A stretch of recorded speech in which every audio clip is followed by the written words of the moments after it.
All right, shalom, family. Shalom. May the words of my mouth and the meditation of mine heart be acceptable in Yahweh's sight. He is our strength and our Redeemer, and it is in His name, which is His authority, that we pray, praise, proclaim, project, and protect His message. Amen. Welcome to everybody. We appreciate your presence. Thanks for spending some time with us today on this rising, grand rising. Hola, mi nombre es Kofi. ¿Cómo está? Bonjour, je m'appelle Kofi. Ça va? Ni hao, namaste, osayo, anakitaboya, ohio, I see you, manut, akwaba, etesen, jambo, mimini kofi, nina faraku, katana wewe, bakwartav, shalom, kwam yastel, tada,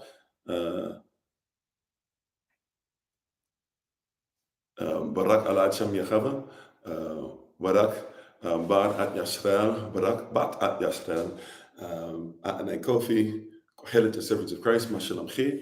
Hello, everybody. I'm Pastor Kofi, Pastor Servants of Christ, where we are always changing lives one mind at a time, but being the voice of the voiceless and speaking the unspoken. And we're grateful, thankful, and appreciative of another opportunity to come before you one more again and share a word with you. Today, we're going to take a break from our animalistic behavior series. We're going to take a break from it. That's not where I'm led to go today. I was trying to figure out how to make this work, and the Holy Spirit kept telling me no, so I need to be obedient. So today we're going to take a break. We're going to just have a regular old sermon, kind of, sort of. Obviously, you guys can chime in here or there. But we're going to get into the Word. Amen. For many people, this is what they do on a Sunday anyways. For many of us, this is what we do every day. So we might as well just give a straight message every once in a while. I will make sure that I interact with you guys, of course. We give all honor and praise to the Most High, Yahweh Elohim. We give all praise and honor to Him for my wife, the Honorable Maya, who lives a life that's able to be honored. You can check her out on TikTok, YouTube, her website, and Pinterest at Bloom and Flourish, not A&D, the letter N, Bloom and Flourish. She is a healer, herbalist, chemist, and biologist by degree. And we're thankful and grateful for all those that are supportive of her business. Her business is making sure that the health of the diaspora is her business. And we thank you in advance for that. So let's go ahead and say hello to everybody real quick, and then we'll go ahead and get started. If you're joining us on Facebook, YouTube, TikTok, we appreciate you. Thank you for any gifts, sharing, donations, offerings, etc. that people give. Thank you for your time. Thank you for those that do so much for us to help us with things we're doing around the world. We're asking for those in Michigan, especially around the Detroit area, those in the D, or even if you consider yourself to be close enough or to the D, there is a family that's in need. And so we're going to be reaching out to you guys via text. And also we might ask you guys to maybe be willing to check on your brother or your sister for what they actually need, which is something that I know we as a community always jump to doing. But let's go ahead and say hello to everybody. If you're on YouTube, by the way, if this is your first time, or if you can always go if you're interested in class information, if you're interested in how to contact us, etc. If you're on YouTube, you can look at the description with the video and be able to find different ways to connect with us. If you're on Facebook, you can look at the description with the video. If you're on TikTok, if you stick around to the end, we'll do our shout out, of course, and then you can be part of that to figure out how we can get connected and let you know about different things we do besides just our live sessions. There's many different things we do to try and help our diaspora and many different goals and visions that we've been given. And you can also go to our main TikTok page, click on our link tree. Once you click on the link tree, you will be able to find different ways that you can connect with us and contact us about what's going on. But shalom, fam. How you doing? Barak, everybody. Let's go ahead and get into this. How you doing, Stephen? Minister Shantae, Sage, how you doing? Truth is life. Brother Eugene, Romac, everybody who's coming on. Big Brother Thomas, Sister Betty, Keith, Brother Alton, Brother Kayvon, everybody who's on, we appreciate you so very much. Actually got to get in touch with you, Brother Kayvon, so we can have this next meeting going on. How you doing, Mike? How you doing, His Will? How you doing, Jelani?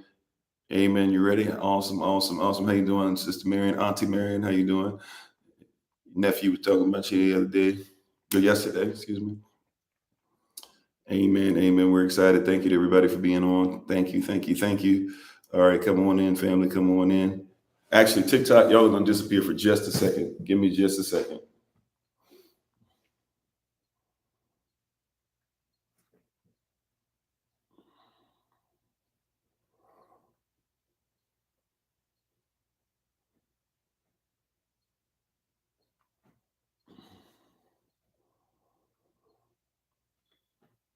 All righty.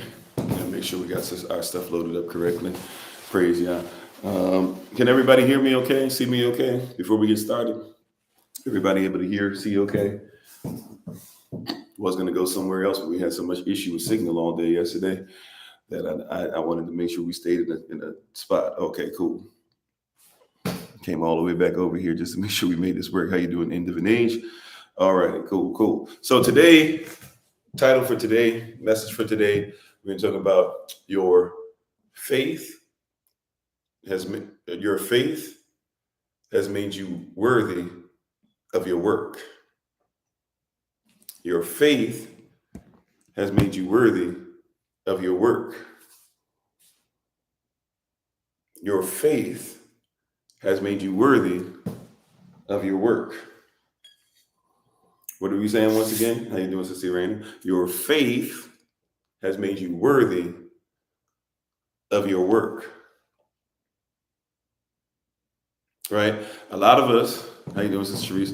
A lot of us want to have faith in something without works. Faith without works is dead, but faith makes me worthy of work. There's a difference between a work and a job. There's a difference between a work and a position. I can have a position, but the position comes with a work. Yeah, you didn't get, TikTok. So if you're not following us on Kofi_42 or Kofi_41 or whatever we decide to use right now, TikTok lied and said that, or somebody lied and TikTok still hasn't fixed it yet, but we're dealing with legal now where they said that we were giving hate speech. So since TikTok said we were giving hate speech, we can't go live until, Thursday evening on Kofi_43, which means we really can't go live till Friday unless they fix it. So usually what they do is they make me sit out all the time and then they fix it afterwards, say, oh, our bad, we got it wrong. So they still get us to sit out, but they still get to say, oh, we corrected our mistake. It's really odd, but it is what it is. But today, once again, we want to talk about your faith has made you worthy of your work. Right? And thank you for being part of the community, Judah Princess. Your faith has made you worthy of your work. Faith without works is dead. And a lot of people want to go ahead and have faith in something, but they don't believe that faith makes them worthy of working. How you doing, Minister Tamara? A lot of people don't believe that faith has made you worthy of working. So a lot of people are just like, oh, your faith, I got faith in the Messiah. So that makes you worthy of doing something, worthy of carrying your cross. Right? Those who say that they love me and say they're going to do this. This is what Yehoshua says. But you, will not put me above your mother, your father, your husband, your wife, your children. Right? But you say you love me. Well, we have a problem. Because if you have faith in me, then it's worthy of the work that comes with it. How you doing, Country Girl Princess? How you doing, Mike? How you doing? Praise y'all. So your faith has made you worthy of your work. Your faith. How you doing, Miss Pierce?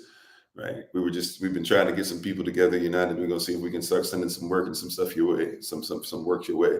By the way, was mentioning it even yesterday to the brothers too. Right. And thank you to the brothers that were able to come out. We had signal issues with that too, but we were able to get that together. So the brothers were able to make it to the men's meeting yesterday. Thank you so much. Right. Brother Alton actually sparked some great conversation yesterday.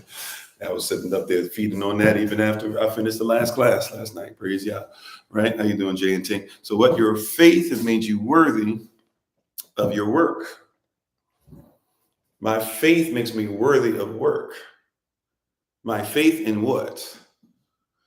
My faith in what? Whatever my faith is in makes me worthy of working that out. So if I have faith in the Creator, I should be looking for work.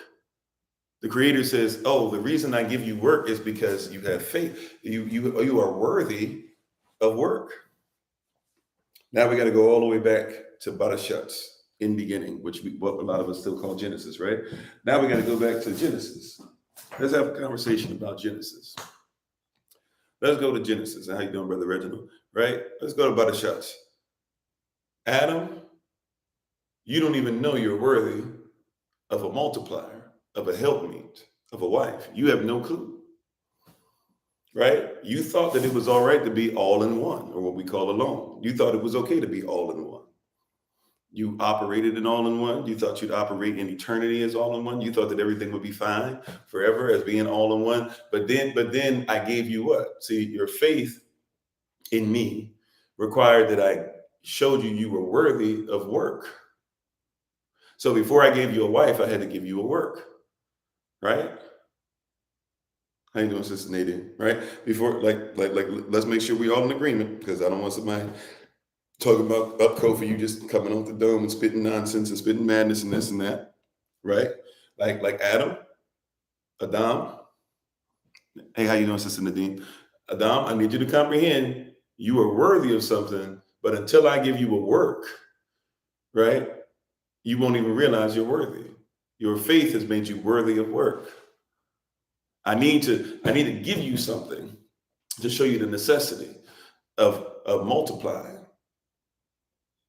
Yes, you can dress the garden. Yes, I made you outside of the garden, then placed you in it. Yes, you have the ability to walk with the Holy Spirit in the cool, right, throughout the day, in the cool of the day, right? Yes, you have the ability to do these things. But Adam, I need you to comprehend that your faith has made you worthy of your work. How you doing, Sister Kimberly? It is not your brain power. It is not your degree. It is not the fact. It is your faith that has made you worthy of your work. How you doing, Sister Denise? It is not the clothes that you wear. It is not your prestige in the eyes of others. Heck, you're not even hanging out with the other men and women that have been created. You are in a garden by yourself, and I need you to comprehend your faith has made you worthy of your work. So what does he say? Adam named the animals, and Adam, through his work, recognizes the necessity of having a wife, and that his work has to be something that multiplies. And Adam names all the other animals and says, hey, all the animals aren't even on my level, but they have something that they're worthy of right now, right? That I'm not worthy of. They have a help me. Right? You see that? They have something I'm not worthy of. They have a help me. Every single one has a help me. I don't have one, but they do. Right? My faith, I had faith in the work that you gave me. And right. I had faith in something, but I realized I had faith from a position of what? Being all in one, being alone. And so my faith is great and everything, but I'm not worthy of a work that multiplies. Until my works revealed that I still couldn't multiply, I wouldn't have never seen that I wasn't a multiplier. Are you catching that? Right? Until my faith revealed that I was not a multiplier, I could not multiply. Until my faith revealed it was necessary for me to find one who multiplies, I wasn't worthy of it. Right? My faith was in something that had no value, that wasn't worthy of anything, and therefore it really didn't have any works. I was given works, but really my faith was limited. Do you have limited faith in what your works are supposed to be for? Because if you have limited faith, if your faith is, I'm going to go to church today, and that's the limit, that's limited. A lot of people say, I go to church, I believe in the Bible, I believe in God, I believe in Jesus, I studied, I've been doing this since I was a child, and yet I don't see any kind of restoration happening. I don't see my marriage working out correctly. I don't see, right? Because you can have faith in something, but until you realize that means you're worthy of work, you can be in something and never do the work. Or can we say never do the correct work? How you doing, Joseph Lamar? Right? So a lot of people have faith in stuff, but they don't have the works. They don't have the culture. How you doing, MIT Samia Larray? Right? A lot of people don't have the culture. You don't have the works there. You have faith in something, but it has no works. How you doing, Brother Jermaine? How you doing, Sister Valerie? You have faith in these things, but it has no value. Where's the works? Where's the value at? Is there value in what you do? Are you valuable enough to have certain works? See, if you get a promotion, you get a promotion because they figure you would increase value. You are worth something because you increase value. You can have faith in a low level, entry level position. And if you have faith in it and only work in that, then don't be upset if you don't get the promotion. How you doing, Sister Stacy? And Yehuda ben Yasser, right? Think about it now. Just because you entered in, everybody just says, "I want to just get in. I just want to be in that number." You can be in a number and still barely get past hellish situations. But you have faith that Yah will work things out. He'll work it out. But if you want to really grow, you got to be worthy of some works. Heavy is the head that wears the crown. Right? You want to come online and you want to deal with people that can call you out your name and do this or whatever, and you got to be able to smile and do this and still keep going. Guess what? Then you got to be worthy of that. Now, what you've been taught is because I'm worthy to have somebody die for me. This is the Cristianos, this is the Christian faith. Because I'm worthy to have somebody die for me, then I don't need to worry about the works. How you doing, Sister Deborah? You said I always knew culture was important, but never knew how it binds with the Bible. Yeah, right. Like you can be in a situation, amen, where your feet moving for you to show up for your cover. I'm up, right? How you doing, Michael? Right. Thanks for being on. So you can talk all this stuff all day, but Yah is looking at also the works. Yes, he judges the heart. Guess what the heart or the lav or the lab or what people now say the lev in modern Hebrew. But what do people really say when they're talking about he reads the heart? The word heart is the passion. Are you passionate for this? How you doing, MIT Tamam? Right? Are you passionate about this? Are you really ready for this? Do you know how much work's about to happen in this? How you doing, Sister Dawn? Are you really aware of what's coming your way? Hey, how you doing, Michael Carter? Right? Are you really aware of what's about to take place in your life? How you doing, Brother Henry? How you doing, Minister Ananias? Are you really aware, family, that like we have been given a work, and you're only and the reason you've been given this work is because you're worthy. How dare you not step into who you are, right? Because you are the one that's worthy. Nobody else. I'm not saying nobody else can accomplish overall what you can do, but nobody else is called to be you. Nobody else will do exactly what you can do. You made it past billions of sperm. The fact that you are here is something that the fact that you're just here, even physically, if we could get, even if we don't want to go into the spiritual, physically speaking, the fact that you are here is mind-boggling. How you doing, Jermaine Balance? Thanks for being on. Right? It's mind-boggling, just the fact that you made it. Right?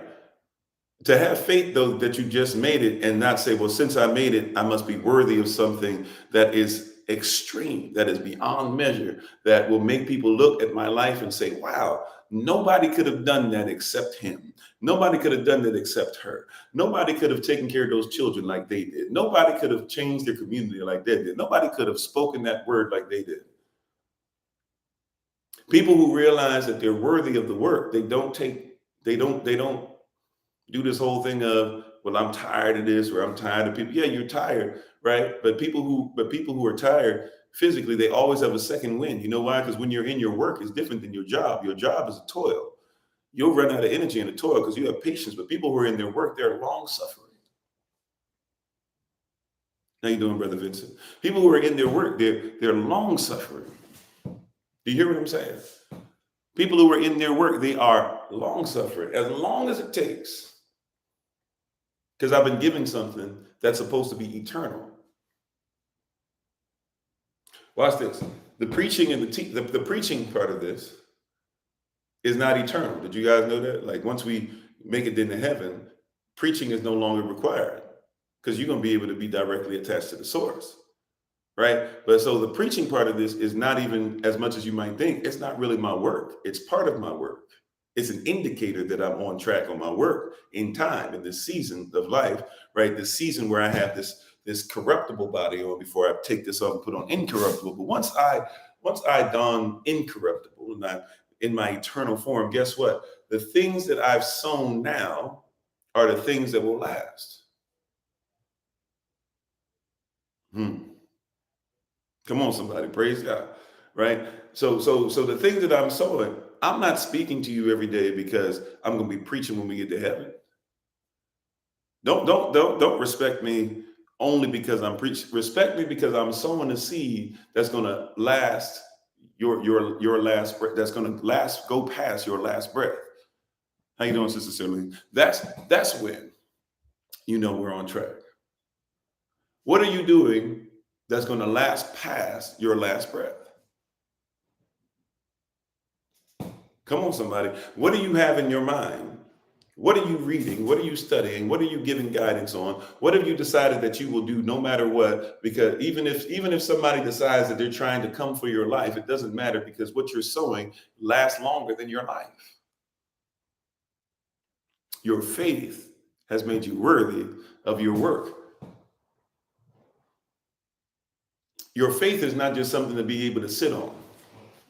Many people are going to show up today in many type of edifices all over the world, and they're going to sit down. They're going to sit down and they're going to say, "Man, you know what? We really danced it out today. We really shouted. Man, that was a really nice word today. This happened, that happened, etc." They're going to be really excited, but when it comes time to get into your work, hold on one second. Hey, Shalom. You wanna come sit, or are you going upstairs? You wanna come sit, or are you going upstairs? What's okay? Go grab a chair. You can come sit next to me. No, that one's not so steady. I use that. I only use that for lighting. But yeah, go grab a chair. That brown chair. You can bring the wooden chair. But yeah, so your faith, right? Your faith, it makes you worthy of work. Watch this. Do you want to be made whole?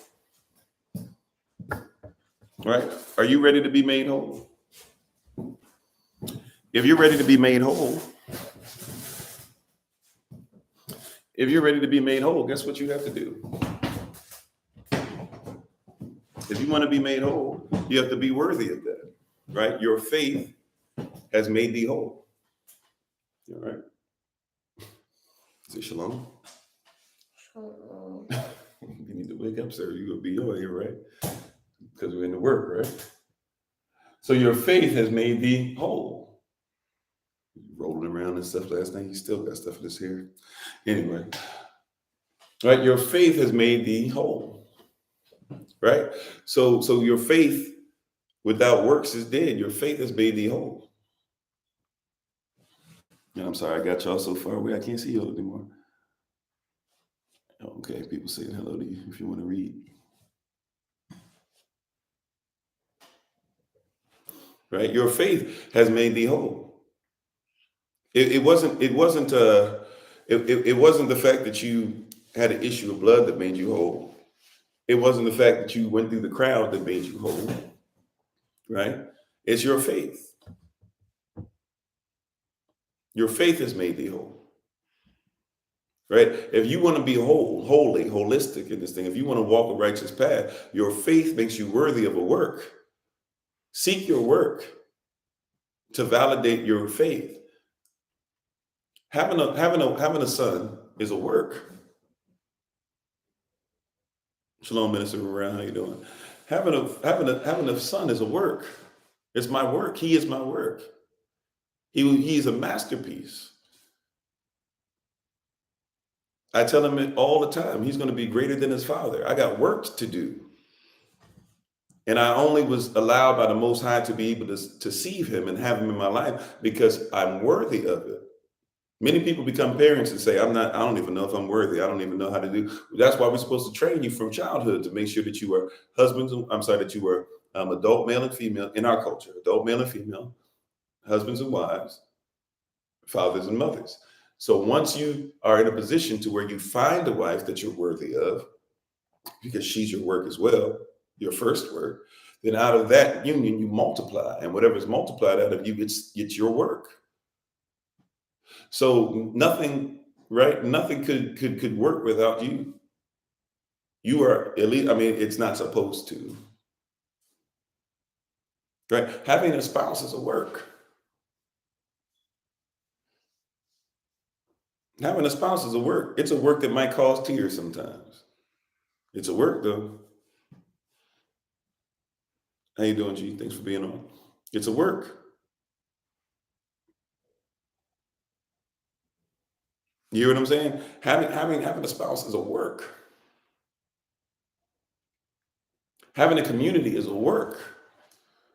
So now we got to start asking ourselves, what is the work? What is the standard of work?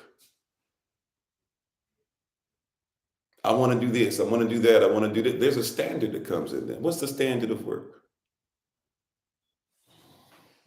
How you doing, King? Thanks for being on. What's your standard of work?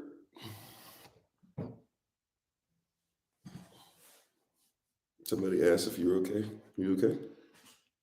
Leg. Your leg? It's hurting. From all the German and all the Kung Fu? You had a long day yesterday. I'm tired. A lot of traveling yesterday. But you got to realize it's your work. What the do? You got to recognize it's your work. And this is a work. This is an everyday, every minute, every second. Some of the stuff that you're called to do is an everyday grind. It's a work.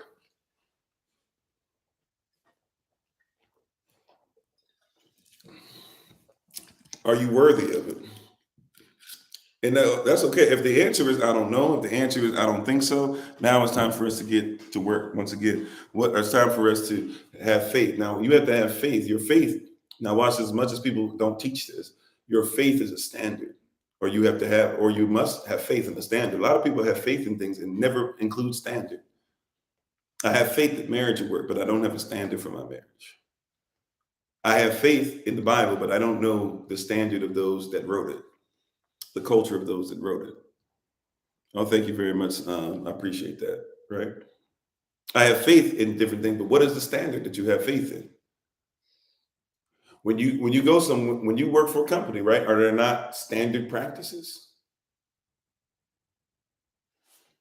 Those of you who own your own businesses, do you not have a standard? Mothers in your house, is there not a standard? Some of your houses, if I walk in there, hey, take your shoes off. There's a standard, right? If I go in your house, somebody start cursing. Hey, we don't do that in here. There's a standard. We're going to make this plain today, right? Faith should come with standards.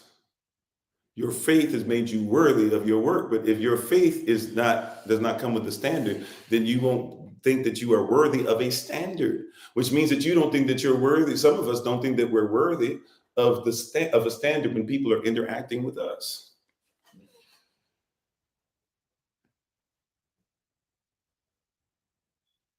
Right? Do husbands have standards? What are some things that husbands are supposed to do for their wives? Take the places that they want to go. Mm-hmm. Go see their mother. Mm-hmm. Travel where they want to travel. Okay, travel where they want to travel. Okay, where? What else? What's the standard? What's some things that you see Dad do? Do I have a work that I do every day? Okay, and do we have to be in shape? Do we have to do push-ups and sit-ups and stuff together? And do we have to provide? Do I have to provide stuff for mom and for you? Do we have to go and visit people in SOC? Are you going to be doing the same thing I'm doing one day? And the standard for you is what? It's got to be higher, right? Because you're going to be better, right? See, so what we're developing here, even though he hasn't done it yet, is that he comprehends what he's supposed to go into. He knows that there's a work on his life, there's a calling on his life, right? And so since because he told me this from when he was even younger, we could barely speak. He was telling me he was going to do what dad does, right? And it's never wavered, right? So, and that's by the way our culture works. Whatever dad does, my son should do. So so he has faith in certain things that a husband should do, and he as a husband will have to do. Faith is what? Before I even get there, I'm already have a mindset that this is what I'm preparing for. So now he knows. So what are we doing now? We're making him worthy of what he has faith in, or his faith has made him worthy of getting ready for the works. Remember, your faith has made you worthy of your work, right? This is how we instill this in our community.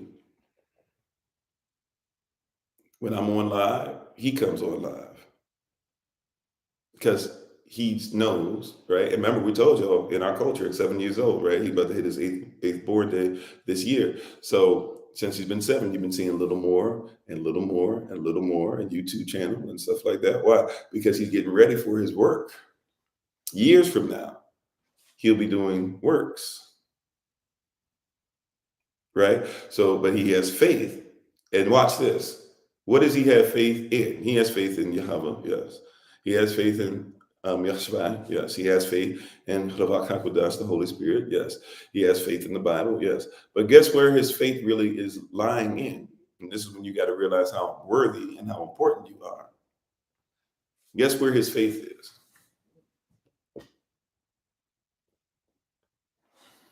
His faith is in what he sees in his Father. You better be worthy. I want children. Okay. Well, they're supposed to have faith in you until they recognize that there's a Father even above you. He's developing whatever conversations I have with him, he's going to think, hey, that's how I converse with the Father.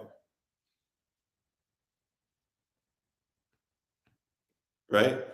So you got to see, it's difficult. Why we say all the time, why don't men want to show up? Why don't men really serve the Most High? Why aren't men emotional? Why aren't men? Well, if a lot of men didn't grow up with fathers.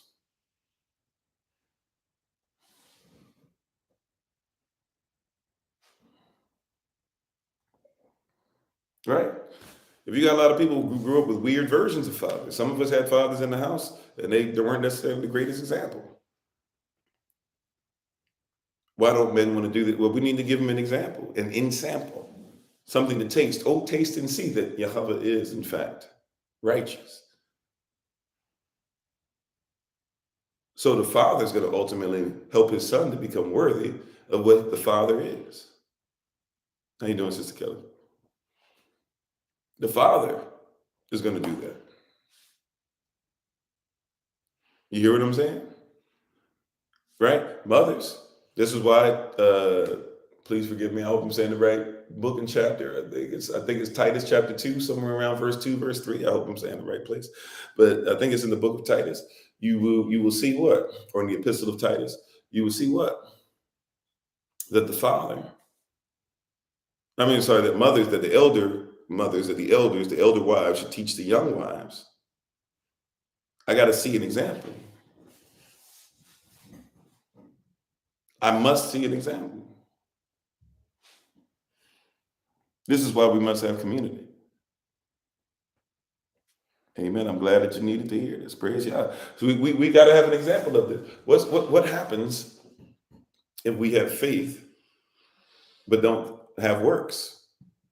Faith without works is what? Help me out now. We already said it a few times. Faith without works is what? Go ahead and put it in the chat for me real quick.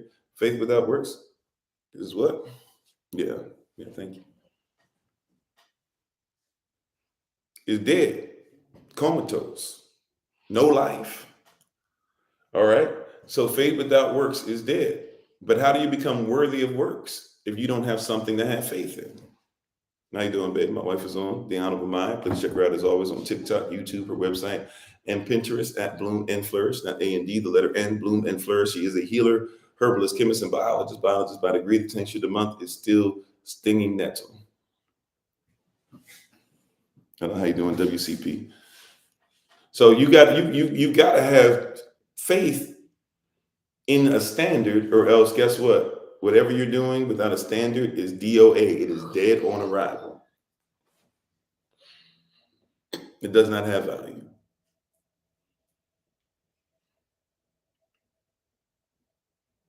So a lot of us are trying to figure out, why am I in dead situations? I can take it back to what you had faith in, and if that faith that you had came with a standard.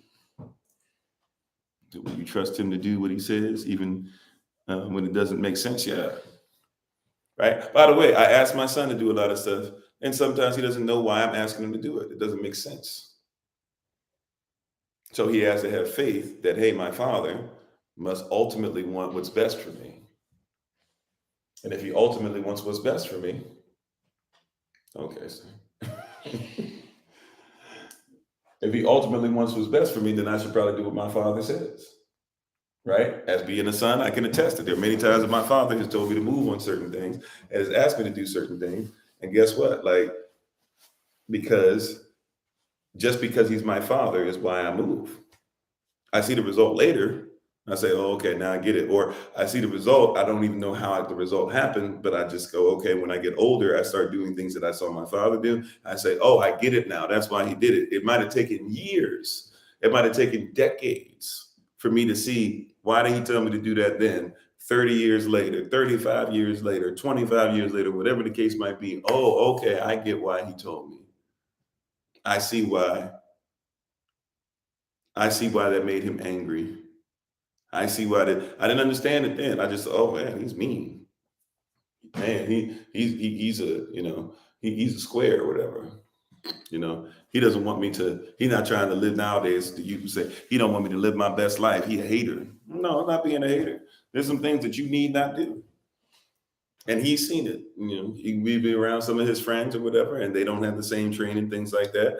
And all of a sudden we start having conversation, and next thing you know, like, the friend says or does something and he knows it's detrimental, but they might not know it.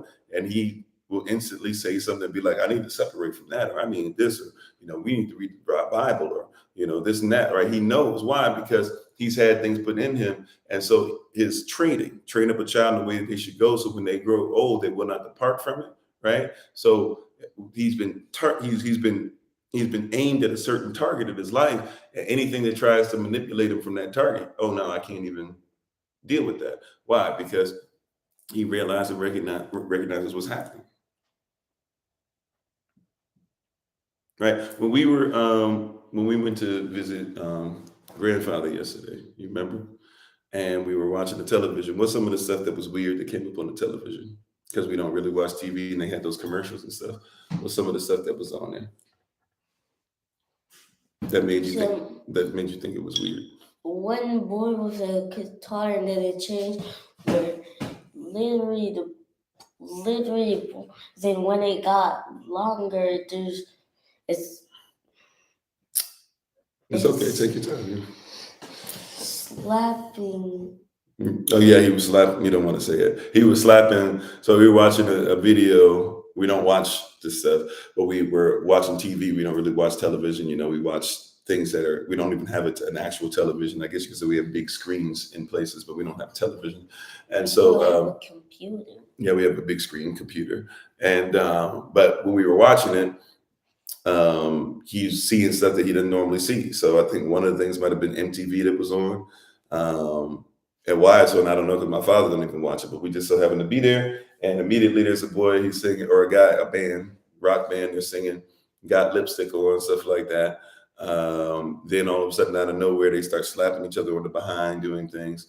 Every commercial, like, there was literally a point where it was like 4 or 5 commercials in a row. Every single one was something that's against our culture, as far as, what we consider gender and things like that to be for us.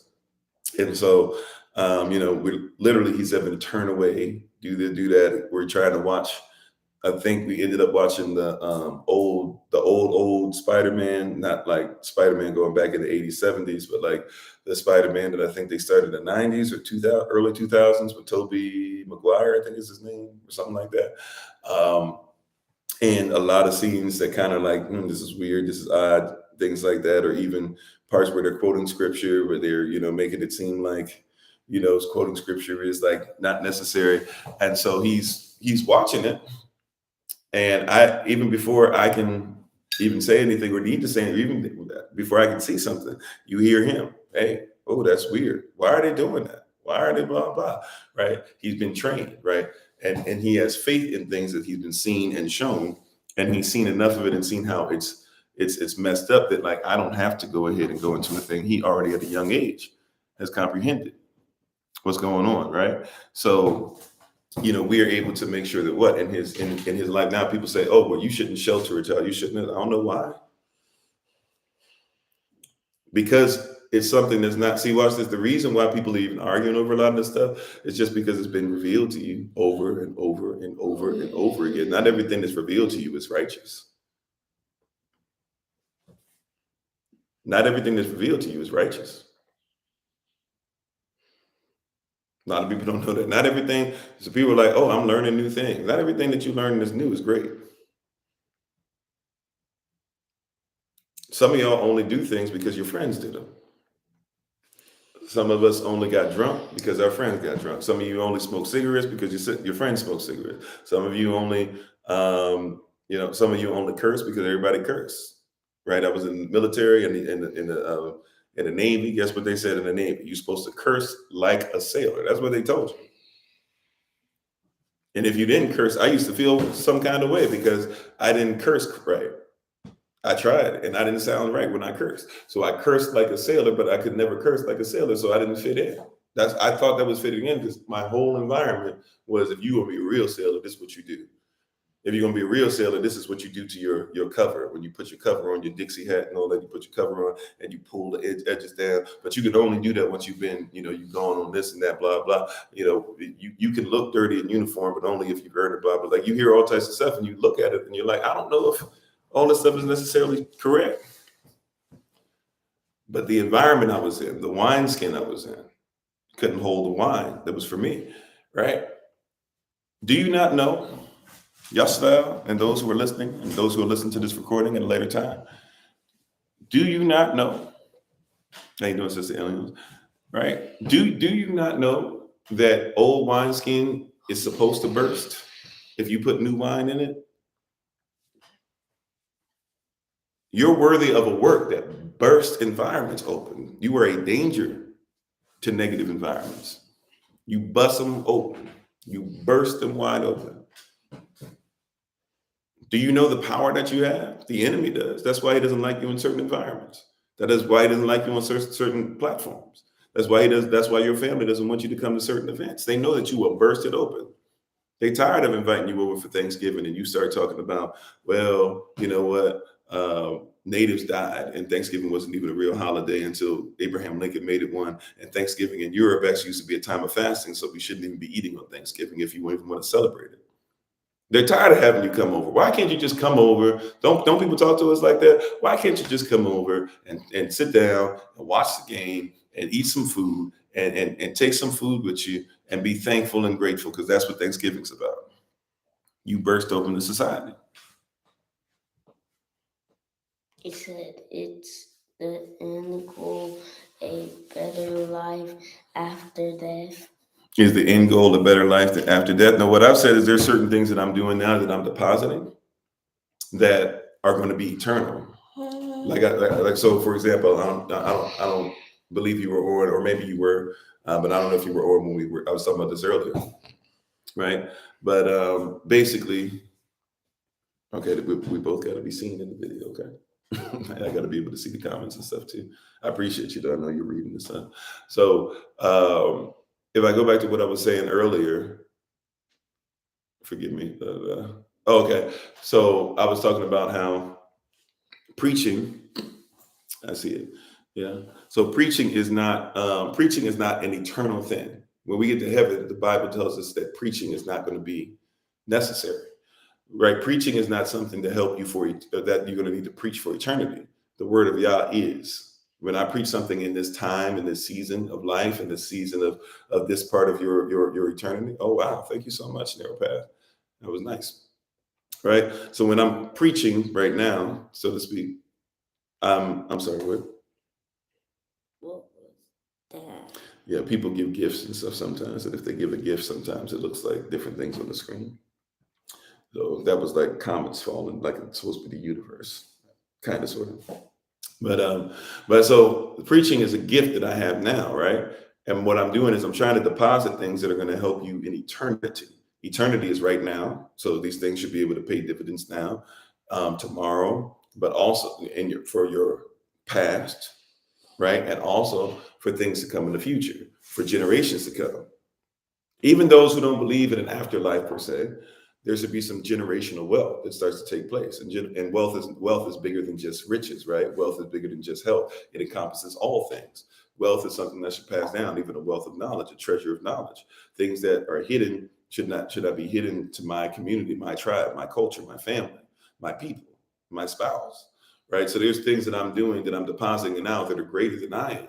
So the end goal is to make sure that I do my works. That's what the goal is for today. We're talking about that your faith has made you worthy of a work. Your work is not a job. People make the mistake of believing that your 9 to 5 is your work. Some people are blessed to where what they do in their 9 to 5 is actually something that they would do for free or they're called to do. All right. But a lot of people, you dread. A lot of people, when you hear that alarm go off, you got the snooze ready to go. You know why you got the snooze button ready to go? Because you don't want to get up. You don't really want to put your clothes on and go in there. You really don't want to put your suit and tie, your dress on, right? Is this what Yehasavu? I don't know what the question is. I'm sorry, Brother Jared. If you can say it for me again. How you do a free? Is it free flow, Ra? Free flow, Ra? I hope I'm saying that right. Thanks for being part of the community. How you doing, Lion Painter? Long time to talk to. Feels like. Thanks for making time for us. Right.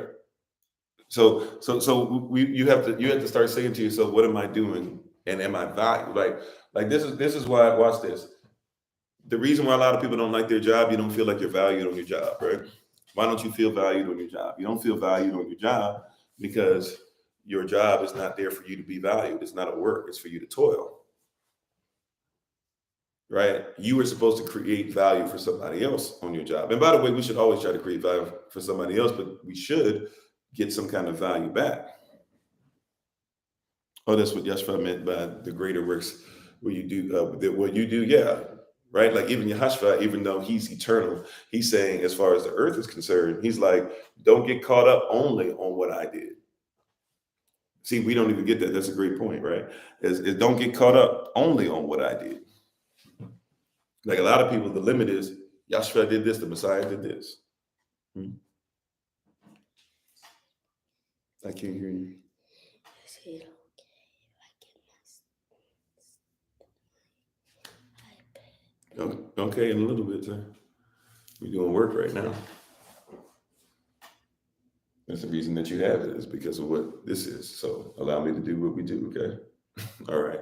And be patient, patience. If you want, you got a piano. If you want, you can do your push-ups, sit-ups. If you want, you can go and take a Bible and you can do your verses. But right now, I got work to do right now, okay? It's family day anyway. So after this, we'll be able to do a bunch of stuff, but just be patient. So yeah, so you have to, and I know you've been on here for a while, so maybe go upstairs, maybe see about your piano, maybe if you want, maybe see if mom's all right. Check on her. I don't know. All right. Thank you for being on. Come here. Say shalom to everybody since you came on. You gotta say shalom when you come in, and you gotta say shalom when you leave, right? Go ahead. So Everybody can see you. Come here, sit down. Come here, sit down. All right. Say shalom. Shalom. All right. You might need to get some more sleep anyway, sir. You want some more water before you go upstairs? Would you like some more water? Here, have a little bit for me, please. Bois de l'eau. Viens. Viens, bois de l'eau. Merci. Use your cream. All right.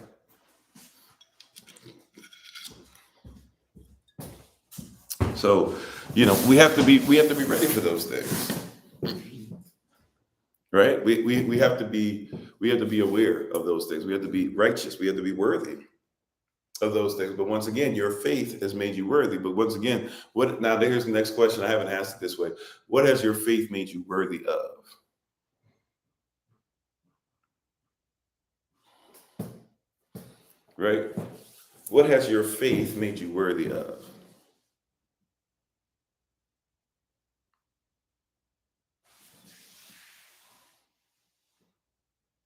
Okay, life. Cool. So watch this. What kind of life? Remember, we talked about faith should come with a standard. Thanks for the love. Appreciate it. How you doing, Sister Wendy? Right? What has your faith made you worthy of? What is the standard that comes with life? Yahshua says the enemy comes to steal, kill, and destroy, but I have come that you might have life. Now we have to make sure we don't get this twisted, because he's not saying I have come that you would not be, that you would be alive. You're alive. You can be alive and never live life.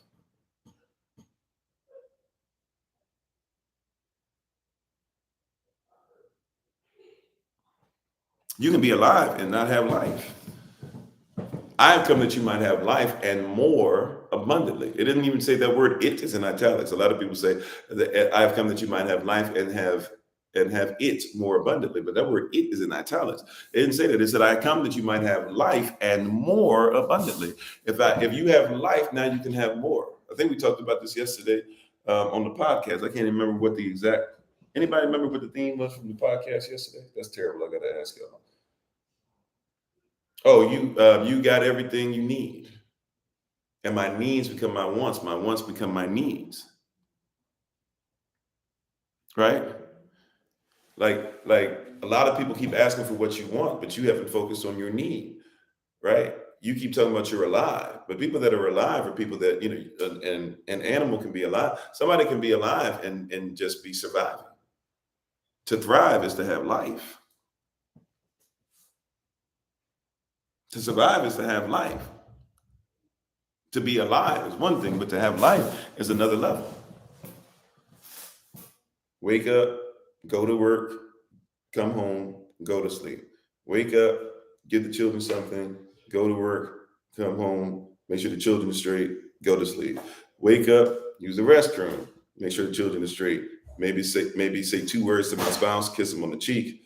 Go ahead and go ahead and go to work, come back home, say something to the children, maybe say 2 words to my spouse, use the bathroom, go to sleep. Rinse, wash, repeat. A lot of people are alive, but you don't see life. Yeah, in a sense, chattel slave. A lot of people still see you can be free just because you don't have bonds around your wrist. I've been there, done that. Just because you don't have bonds around your wrist anymore doesn't mean that you're alive.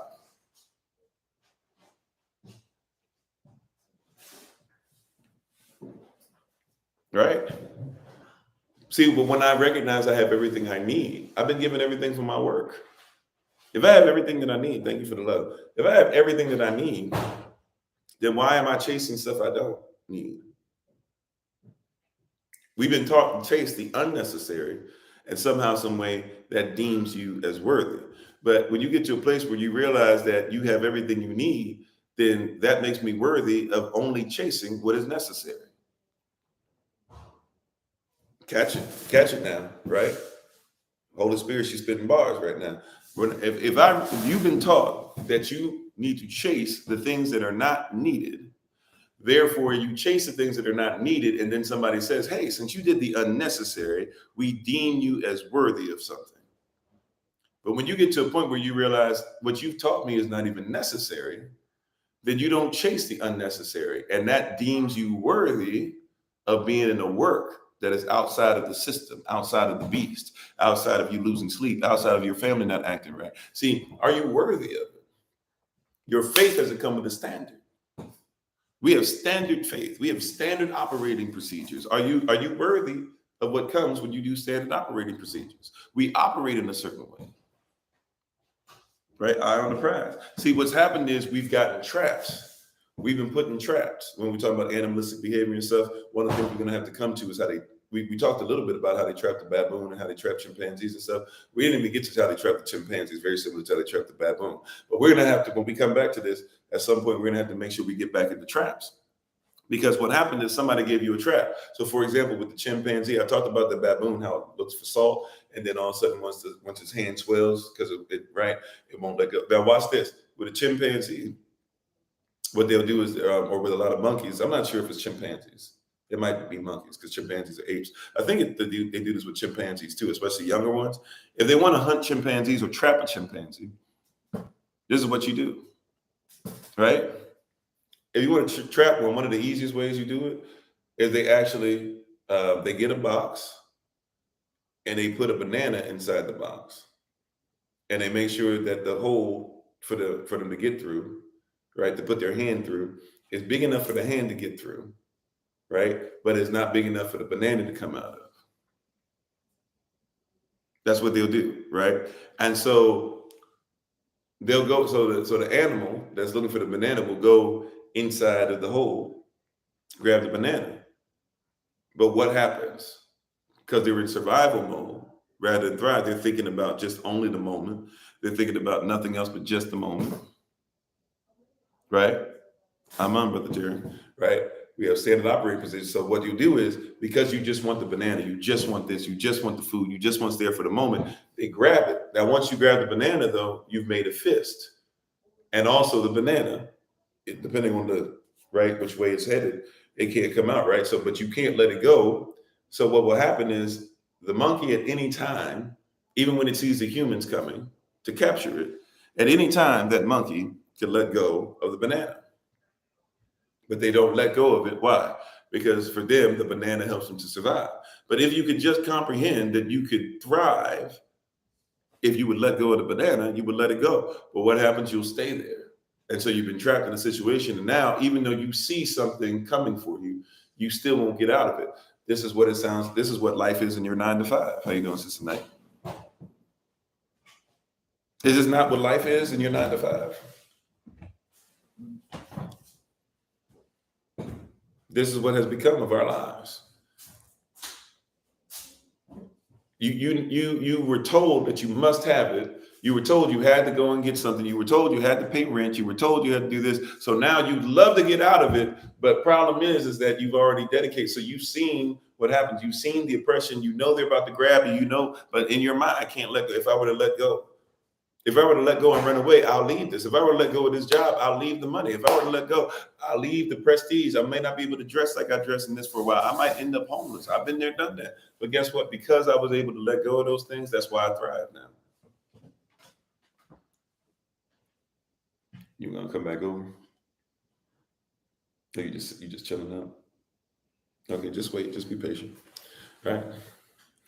So because I have the right. So now there's some things that you're gonna have to let go. Yeah, I told everybody. I walked down the aisle. I had a marriage. I invited 250 people to this marriage. I spent life savings on this marriage. I said yes to the dress. You know, my girlfriends came over. We kicked it and we went over to Vegas. My guy friends, we went over to Vegas. We partied in a way that I shouldn't even party if I'm getting married. But hey, this is the last time I'm gonna be able to do this. So I showed everybody this is the last time I'm all in. Never knew how a marriage worked. Never had a standard. We're worthy of the work. Now here you are. I can't let go of this. I know they're beating me upside my head, but I can't let go of this. I know that she'd be cussing me out every day, but I can't let go of this. If I were to let go of this, what it would look like? Rather than making sure that you start saying, am I worthy of the work? Is the other person worthy of the work? What is the standard? What do you have faith in? Your faith has made you worthy of work. Question is, are you doing the works? Right? And watch this, your faith. See your faith. What in the world? How does this go? Oh, I accidentally picked up trash outside. That's disgusting. Sorry. I can't believe I did that. It's terrible. But your faith has made you worthy of works.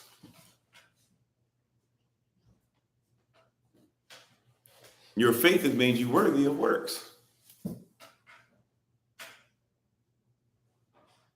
Because I've been seeing the slipper rats in my room for no reason. Oh, that's weird. Okay, I gotta figure that out. and I I tell my mom that I'm gonna put this in the trash. Okay, yeah. We'll figure it out. So your faith has made you worthy of your works, right? You get trapped. You were told you went like we forget school didn't exist until a couple hundred years ago.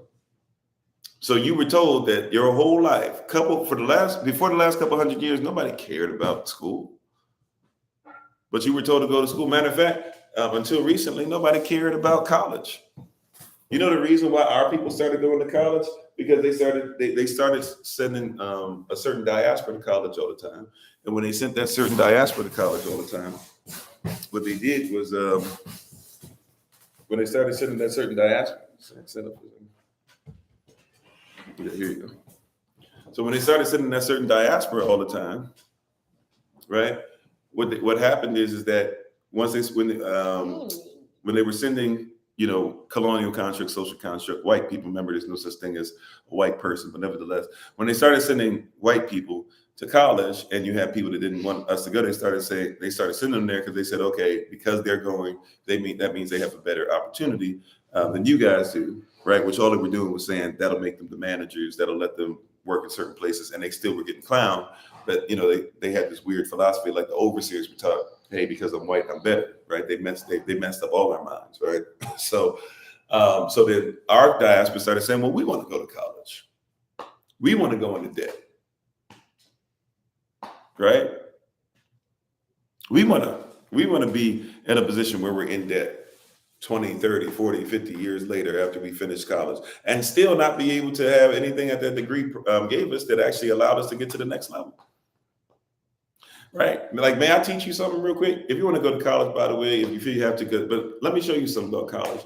College is something that's not even necessary, right? Like, I'm going to tell you something. College is not even necessary. For example, do you need to go to college to be a lawyer?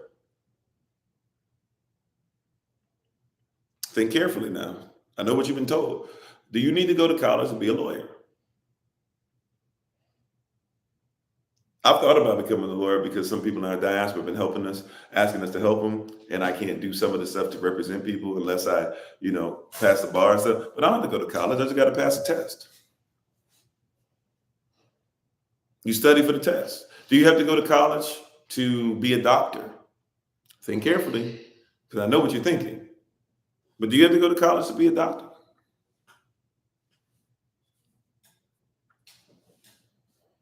Do you have to go to college to be a doctor? No. Matter of fact, a lot of the people that you say, how do all these people come from other countries and they become doctors? There's a lot of people that will go like to the Caribbean and they'll go to like programs over there for months or a year, and they just study and study and study and study. Then they come over here, they pass the test. Guess what? Now you got to practice. Or from there, the next step is, because even if you go to college or not, next step is you have to go to somebody else's practice and get in hours. Once you get those hours, then the practice you work for, they'll usually hire you, right? Once they hire you, guess what happens after that? Then eventually you can get your own practice and you become a practitioner. I know this for a fact because I used to work for a company, my mother-in-law's company. I used to work for a company, and I taught people to become phlebotomists, surgical techs. We didn't teach people how to become doctors, but we gave them a lot of tools that were necessary. We helped dentists to be able to do things because sometimes they even have to draw blood in certain ways, or they have to know how to do things and things like that. We had to teach people CPR, first aid. I'd set up many classes, all that stuff. And we used to tell people all the time, don't worry about education. Your education, nobody cares about, is your certification. Because we'd have people that would spend all this money to become like CNAs and CNTs and stuff, or they to become techs and all that, and they would spend all this money and still couldn't pass the test. We would have them come to a class for like 2 weeks, and in 2 weeks we taught them how to pass the test. You know why? Passing the test was what got you the job. Even we taught them how to stick people, stuff like that, how to make sure they had the right angle, all those different things or whatever, whether they did it on a dummy arm or sometimes we even did it on each other. But we educated them on how to do it. Why was that necessary? Right? Why does that help? Because if you go out there, people don't care about your education. They care about your certification. Are you certified to do this? Right? You can go ahead and get all the degrees that you want. But guess what? When you come to this practice or you come to this hospital, this is how we stick people here. right? Like we might use this type of gauge, right? We might want you to do this. We might want you to apply the alcohol like this. So you're going to get on the job training. They don't care about your education. They care about your certification. Matter of fact, here's something that'll help you out some. Even if you get your degrees, people be like, oh, well, I need to make sure I get this, or people be slow to get their degrees.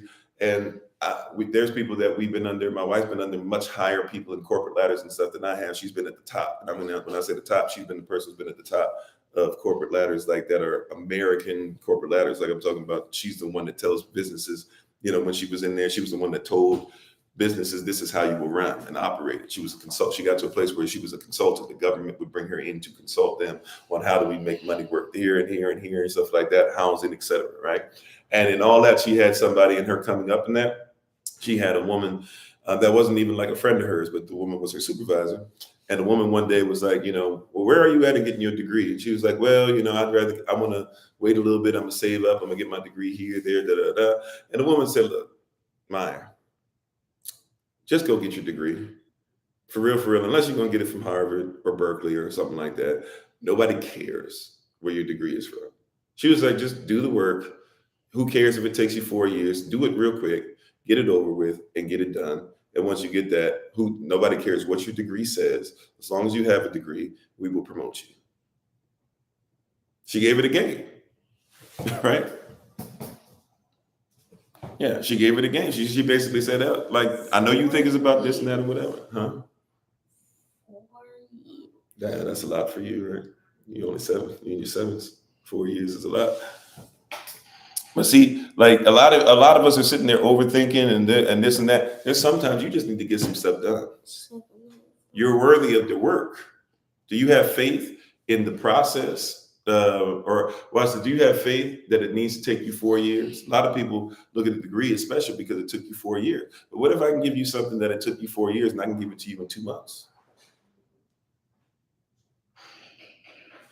And I say that you don't have to pay as much. Somebody said it doesn't make sense. I need to pay more money. I need to do no. Like, what if I can give you something simpler and give it to you faster and give it to you in a way that you won't forget it, and give it to you in a way that you'll be able to teach others, and give it to you in a way to where now you can make sure you give it to your family.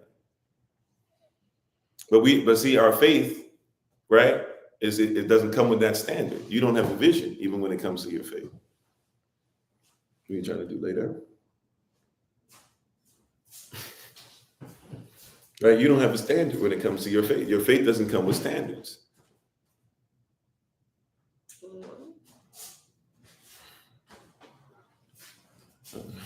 So what is the standard when it comes to your faith?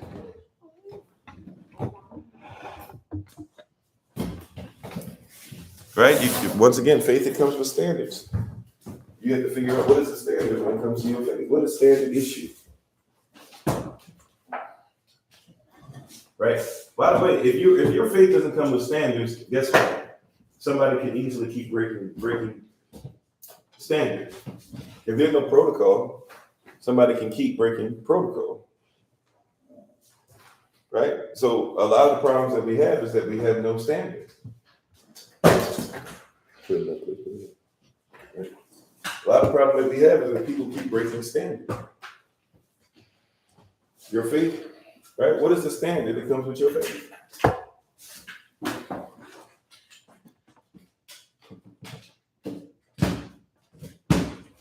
What is the standard that comes with your faith?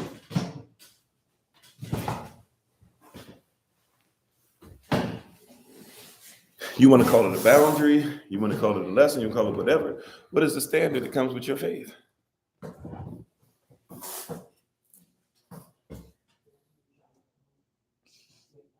Right? What's the standard? Watch this. May I give you something, brothers and sisters? If you go ask, like, watch this, husbands, for example. Husbands are foundationals, right? The family is the house, right? The family is the house. The husband is the foundation. If you're going to ask for your husband to take you higher, you know that the higher the building, the lower the foundation, right? You know that, right? Like, right? I know there's houses that are built without foundations, and there are other. Let's talk about the context in which I'm speaking of, right? If there's a if you're gonna ask for your husband to take the family higher, it means he's got to go deeper. So if you want to go higher, he got to go deeper. Don't put something on your husband and say, I want a higher standard, I want more of this, I want more money, I want business. Okay, fine. Well, then guess what? He got to go deeper. That means you might have to see him less. Be careful what you ask for. I want this and that. Okay, fine. Then that means he got to go deeper in his instruction. Fathers give instruction, mothers lay down the law. He's got to go deeper in instruction. Are you really ready for him to give more instruction? How you doing, Sister Sheila? How you doing, Sister Cassandra? Are you really ready? Like, I want this, I want more, I want great. Okay, that means he got to go deeper. The foundation got to go deeper. It's not just that our boys don't develop as fast as our girls. Our boys have to go deeper. I say this of many different couples that are going through marriage coaching, right, with us. They'll say all this stuff, and usually it's like, well, the husband this and the husband that. And I'm like, I don't think y'all get it. Like, like, for example, Ephesians 5, we usually start at Ephesians 5:22, right? And everybody will talk about all this stuff, and it's unfair, and it talks about why is it to submit. And I be telling sisters, read those verses 22 to 33. Only 3 of those verses talk about you having to do something. And even in those 3 verses, it's talking about how your husband is ultimately going to be accountable for what it is that you do and become. Now read the rest of it. Only a half a verse, you're going to pop up again. The rest of it is for the husband. You know why? Because the husband always has to go deeper than the wife. That's why we should be trained about husbands and wives before we get married. People lay down with each other and you don't even think about it. You always got to go deeper. You're foundational. You don't have to like what I'm saying, but it's the truth. You always got to go deeper. You hear what I'm saying? The husband always must go deeper than the wife.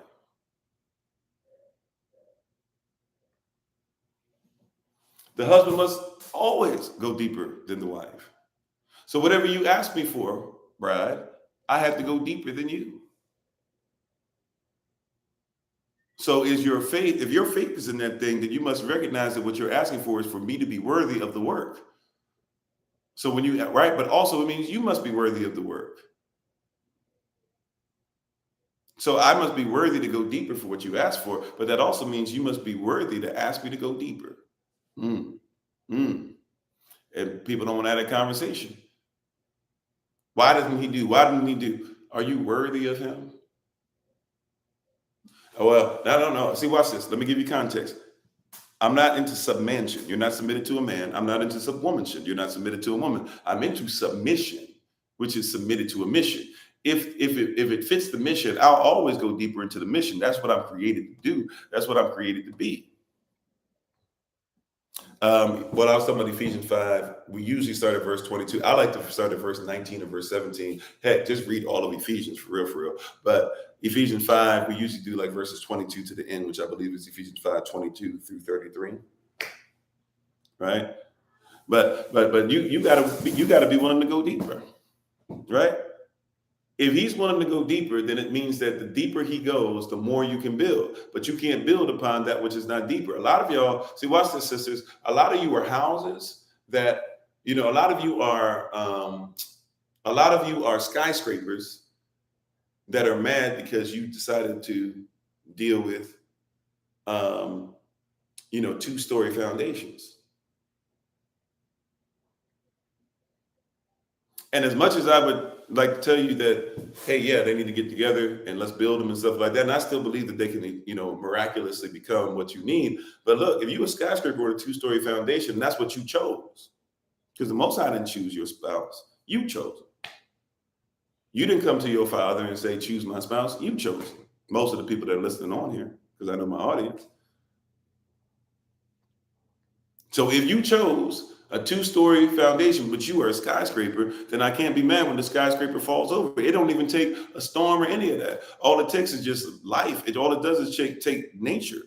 You don't even need an earthquake. You're already going to fall. The smallest of things is already making you angry and upset because you didn't discover that if you were a skyscraper, you are more precious than rupees. Then you can only deal with something that can handle a skyscraper. It takes longer to build a foundation than it does to build the skyscraper. And the skyscraper and the foundation, they all are written in the blueprint. When did you make sure when you got together that everything you did was out of the blueprint? I know you didn't, because if you walked down the aisle or you went to the courtroom, that don't even exist in this. So while I need to make sure, how you doing, Miss Thomas? While I need to make sure that Miss St. Thomas, excuse me, I need to make sure that brother is doing what he's supposed to do. I also need to let you know that sometimes you trying to put skyscraper mentality on two-story foundations. You said sometimes the mission isn't revealed and it's hard to serve. Yeah, but that's because, once again, if we weren't trained to tell mission or to be in submission ourselves, then we won't do that. So what we're doing now with a lot of people is trying to get you back on track and say, this is what we should have done from the beginning. But in essence, you should have been taught that since you were a baby boy, a baby girl. That's why I had to speak to your child heart. You are a child, and every king and queen, there's a child, and every child is a king or a queen. I had to speak to your heart as a child, because somewhere in your childhood, somebody didn't develop you correctly. Somebody didn't love you correctly. Somebody didn't honor you. You saw mismanagement. You saw pornography or porneia or fornication. We think that fornication means to have sex before marriage. Fornication is porneia or pornography. Fornication is a false image of marriage. You said, so it's normal for husbands to be in the word than the wife? It would be normalcy if we were in our right culture. Yeah, for sure. That's how we're created, because you're supposed to be foundational, right? And what's happened is our wives have had to become people who are into the word more, right? And by the way, a woman could preach, a woman could be into the word, a woman might know more than her husband. But hear what I'm saying, the husband has to be foundational. If you are a wife and you're married and you're a preacher and you're married, guess what? You still need your husband to be foundational, even if he's not called to preach. Say whatever you will, and I don't agree with everything Joyce Meyer does or says, but say what you will. Joyce Meyer teaches submission to her husband. And she tells you that even though she does this and blah, blah, her husband still makes certain decisions, does things like that. Why? Because there's certain things that when she tried to do it, she was like, it was out of pocket. House was falling apart. I was preaching, doing this, and I'm sitting up there miserable. Why? Because she's supposed to feel secure. Right? Every woman's number one need is security. Number two need is going to be affection. And if I always feel like I got to secure myself, but she would tell you, I'm not saying every woman does this. I'm talking about what her testimony is. She would tell you that she was so busy securing herself and not trusting her husband, that basically she never even allowed him to secure, because he had money and stuff before they were doing stuff. When she was preaching, he was the one that was working and had the job and everything. So it's not like he was just letting her be out there. But we have it in reverse, that whole Willie Lynch thing, right? That they took us down for again. But the whole Willie Lynch thing. Amen. There you go. Wife, or you will help me. The multiplier, the cultivator of the harvest, right? And watch this. Yeshua says something. Bride, Israel, catch what he says. He says, the harvest is great, right? What I have to harvest is great. What I've been called to harvest, what I as your husband am looking at to be able to bring in is great. But the laborers, those who will be submitted to the mission, the laborers are few. We have a lot of people that can tell you about the harvest, and you know the harvest. You know what you want for your people. You know what's destined and predestined and what's introspective and what's esoteric, and you know all of these different things. But the laborers, the people who will take the harvest and bring it in, are few. Marriage is great. The people who will bring in the harvest. The Most High says the next thing that we should pray for. He says, so pray to the Lord of the harvest. Pray to the Most High that he gives you more laborers. He's already set it up with the harvest, the seed, the fruit. It's going to always be there. He said the problem is not the harvest. The problem is not that you're not provided for. He gave you a vision. The problem is not provision. The problem is that you don't have people that are mission oriented and will labor in their work. They have faith that the harvest will show up every year, but they'll go to the store. They won't pull anything up for themselves. But then you can't be mad if the store makes money, but you can't feed yourself. If the only reason the store gets to set a price for your food is because that instead of growing your own food, you go to them for modified food that they get to overcharge you for. If you could forage for your own food, then guess what? You wouldn't have to worry about it, because your work would be there. Why? Because your faith would be in your community, in Yah, in natural law, in yourselves, and therefore you wouldn't be worried about going to the store, right? You could go and buy chicks for $4 or $5. And so when everybody's talking about what are these chicks eating and they fed themselves so that they can't give eggs and things like that, you were like, oh no, I've got chickens, and if I can have 3 of them, I got a dozen eggs right there. I'm saving myself $6 a week now. Right? Then they bring it up to $6 or whatever it was when everybody's freaking out. I'm saving myself $6, $7 a week just because I got 3 chickens. Mess around and say, you know what? I'll invest and I'll go ahead and get 20 chickens. Somebody says, well, you know, you can't have chickens in this state or in this county, blah, blah. Keep them in your basement.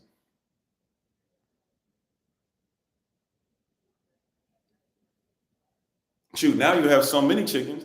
Guess what? Start blessing people in your community where you got to give them dozens of eggs. And then you say, you know what? I'm going to start selling some of these.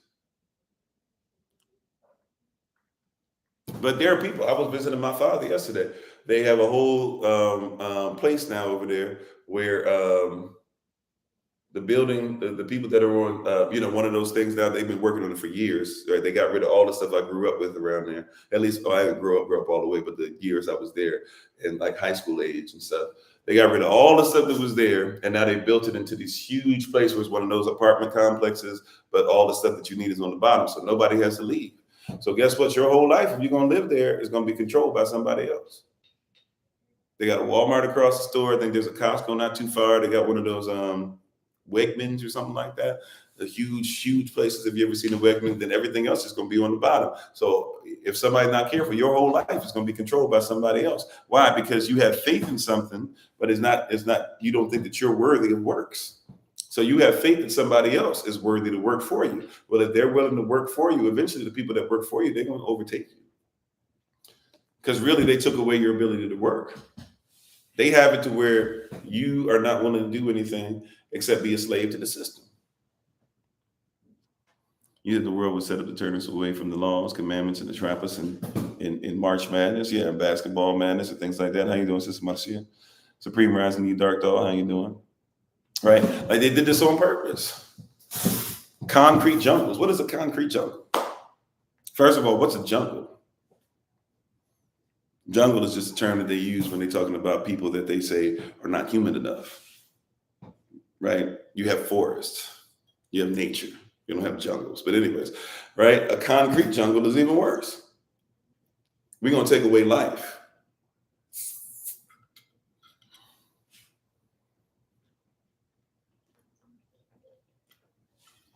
Right? In my own house. I've shown this before, right? I showed this on, I think, our marriage class, right?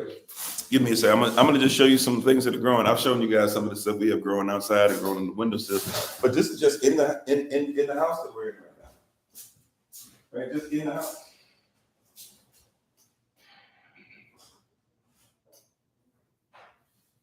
This is stuff that's your nature, natural law. Okay?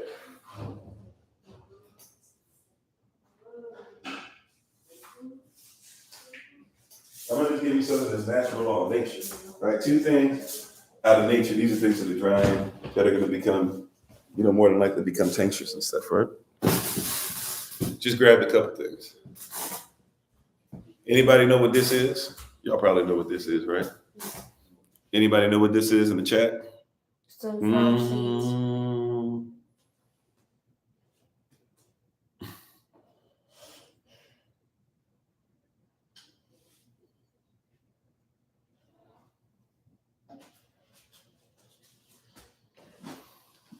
Right. And it's bitter, right? Very bitter, but it's great for digestion, great for parasites, great for your blood. Okay?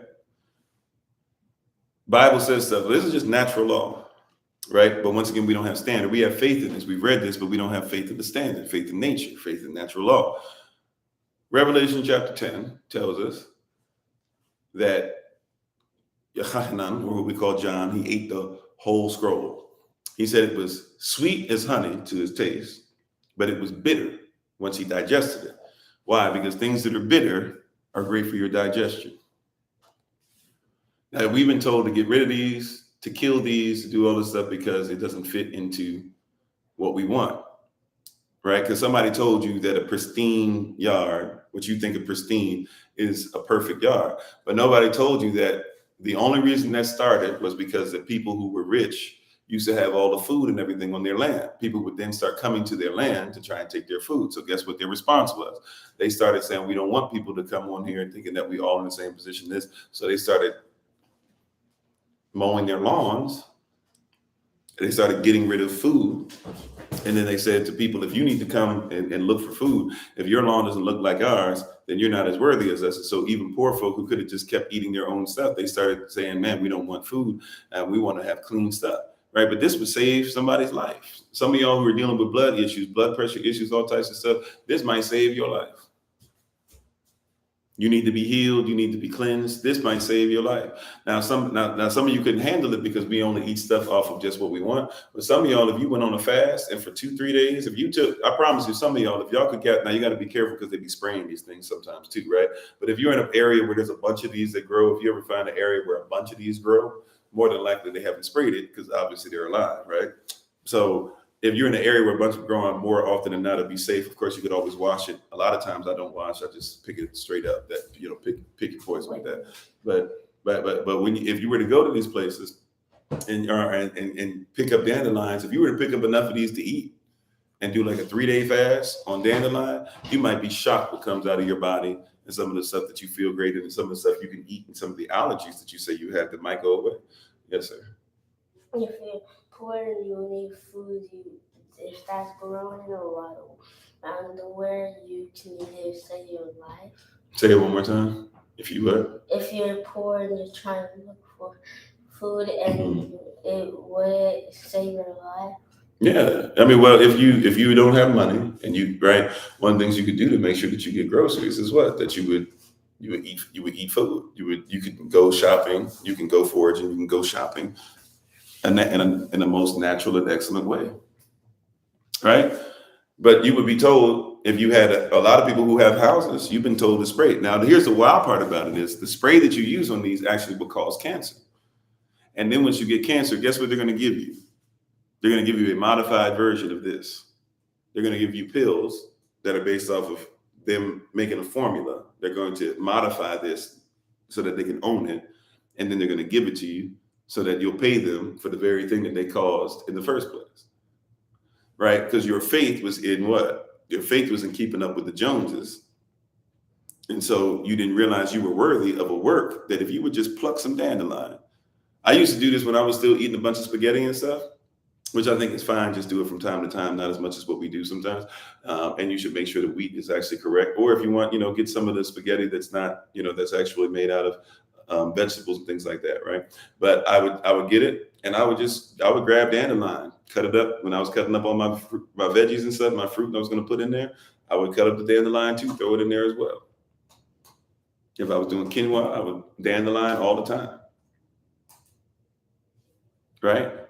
So we get literally, and you can eat any part of dandelion from the rooter to the tutor, right? You can eat the seed, you can eat the leaves. This obviously, I'm sorry, the flowers. This obviously doesn't have the petals on this one, right? But you can go and find the petals that are there, and you can eat those. You can eat the root. The root is very great, by the way, for tea. You could have all this stuff. You could just literally, and this is something that we have sitting inside the house, drying. This is something when you guys get a tincture from us. Matter of fact, let me rip off the part that I bit, and I'm thinking about it. But when you guys get a tincture from us, it's going to be based off of off of this, right? Something we went outside, we saw somewhere, we made sure it was safe, we cleaned it up, we let it dry, and it's gonna turn into a tincture, turns into medicine, right? Here's another thing, right? Some of you might recognize this if you were in our marriage class, right? What do you think this is? Now this is dry, so it might be difficult to do. This one's pretty dry, but you'll see it has like little fine hairs on it. What do you think this is? This is something you see in scripture, but we don't know how natural law works, so we miss the meaning of it. It already did what it's known for, by the way, if you were paying attention. It already did something to me that it's known for, but we'll let you guys take a guess. Anybody have a guess as to what this is?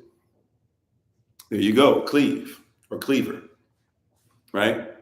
called cleaver because the little hair now is dry, so it doesn't do as much. If it wasn't as dry, it would actually stick to my skin as well. But if you were to throw this on somebody, my son is one of his favorite things that be getting on our nerves. Sometimes it does so much, but you could literally throw it and it will cleave, even though it's dry now.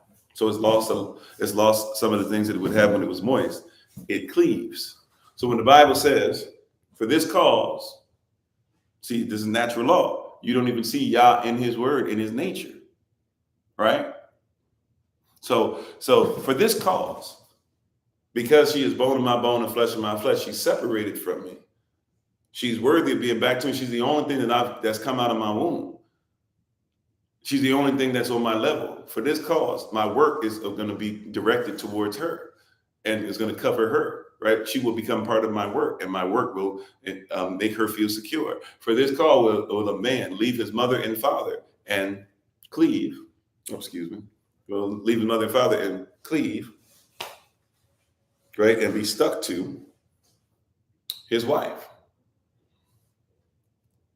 That's what this is saying. That's what this is where they get this word. This is what this is talking about, to cleave. Right? To cleave.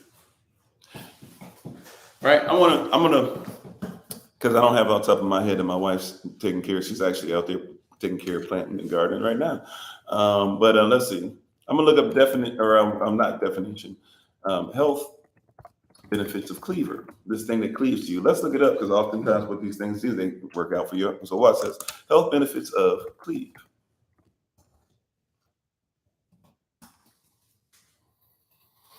Cleaver enhances the function of the lymphatic system, lymph nodes. People got issues with that, right? And it improves its ability to flush out toxins. If you got toxin issues, guess what? You might want to figure out where the cleaver is. Where is it? You might want to use it. You might want to eat it. Study it, though. Study it. I'm not a herbalist. I'm not a healer. We have to say, for legal reasons, for legal purposes, we do not cleanse, or we do not heal you. We give you tools that your body will use to heal itself. Amen. Okay. Amen. That's recorded. Just to make sure it's recorded, right?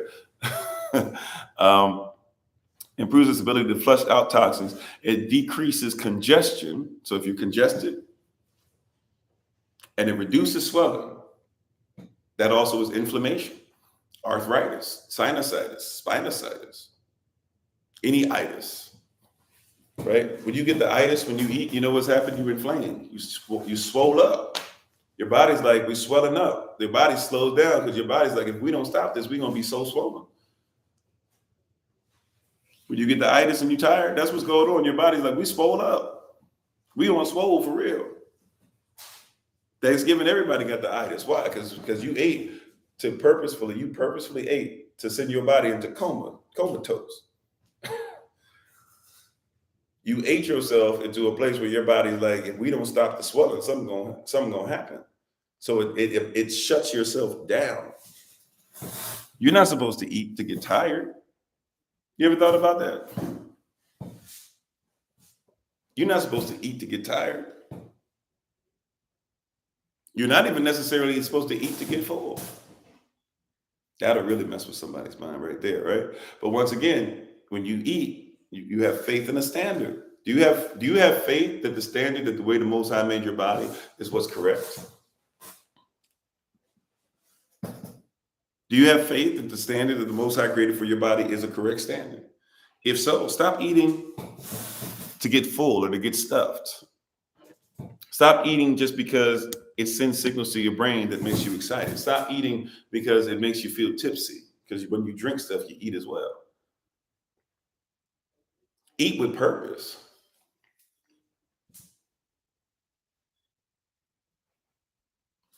Eat with purpose. How you doing, Sister Snap?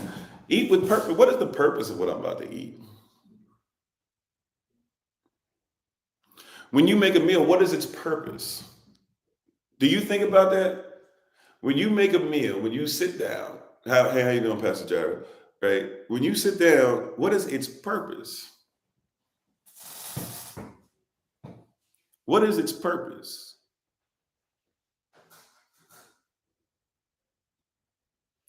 Is there a purpose in eating every day?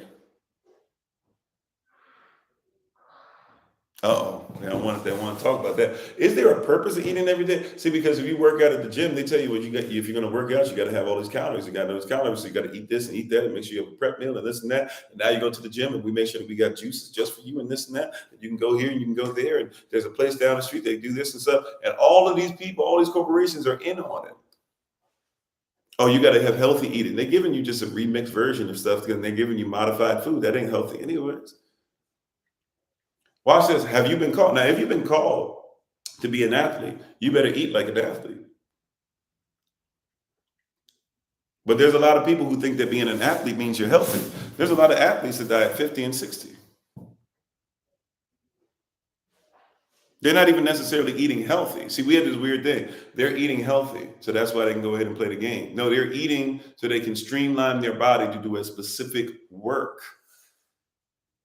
Are you worthy of that work? Have you been called to that? Like, I thought I was going to be an athlete when I'm 6'5" and a half. I at one point was lanky and and I stopped growing. I thought I was going to be like 7 feet tall. I was 6 feet in seventh grade. Stopped growing until my senior year. Senior year, I grew 5.5 inches. So I thought I was going to be this center that was tall, lanky, could shoot the jumper, had Hakeem Olajuwon, Dream Shake I was working on and all that. And then all of a sudden I became more of like a guard forward, going back first and fourth, and then more of a guard when I thought, okay, all I'll be is 6 feet. And next thing I know, I'm 6'5" and a half. Right? But I ate specifically for that. I wanted energy and fuel for that. But guess what? Like, if that's not what your calling is, you need to eat for what your calling is. If you're called to preach, you better be having something that's brain food. See, we think that health is different than what you think. You go, well, LeBron James is created different than you. LeBron James was 200, and at one point in Miami was like 287 pounds with like 2% body fat. You are not LeBron James. You are not trying to win championships for the Miami Heat. You're not trying to win championships for Cleveland, for LA, whatever. Like, you are not him, right? So you might not need to eat like he eats. Matter of fact, I would say you don't need to eat like he eats because you're not him. Your shape doesn't need to be like everybody else's. Got women eating like men. That don't even make sense. You're not even shaped like us. You don't even have the muscle, like the muscle twitch fibers are developed different. There are things that you should have that do have more fat in them because you are designed to be able to give birth to children. Why would you eat like you're not going to give birth to children? And then some of the most fit sisters are the sisters telling you they can't give birth. They can't bear children because you're eating like you don't want to bear them. If that's your calling. Not every sister's called to do that. I get it. But for most sisters, you're going to be called to do this. Well, if you're called to do this, you should probably eat like what you're called to do. And if you get with a brother that can't comprehend that he's not worthy of, obviously his works will not be worthy of you. He doesn't have the proper faith with the proper standard. Why? Because he's going to sit up there and be like, well, I wish you looked like this person. I wish you would get this surgery. I wish you had this. I wish you was shaped like this. I wish you was shaped like that. And it's like, no, like, she's designed to be a living sacrifice, holy and acceptable. And for her, she said it was reasonable. It was her reasonable service. So, brother, if you're worthy of her or your work is worthy to secure her, then you need to renew your mind. Did you catch that? You see? You see what's going on? Did you catch that? How you doing, Sister Tori? You see, like you got to get with somebody who has that mindset from the get-go. Many of our sisters have to keep getting messed over before they finally realize that's the mindset that they need. We need to teach these sisters and protect them so that they only looking for brothers with this mindset. He said, for everything, there's a time and a season, birthing season, eating, mature body, eating season. Yeah, right? And by the way, sisters, eat to make sure you keep taking care of your womb. Do you even know what stuff takes care of your womb? Because just because you finished giving birth doesn't mean that your body doesn't need you to take care of its womb. So you have a lot of our elders who start having issues with their womb, and doctors are like, let's just snatch it out. But you need to eat stuff to make sure your womb is taken care of.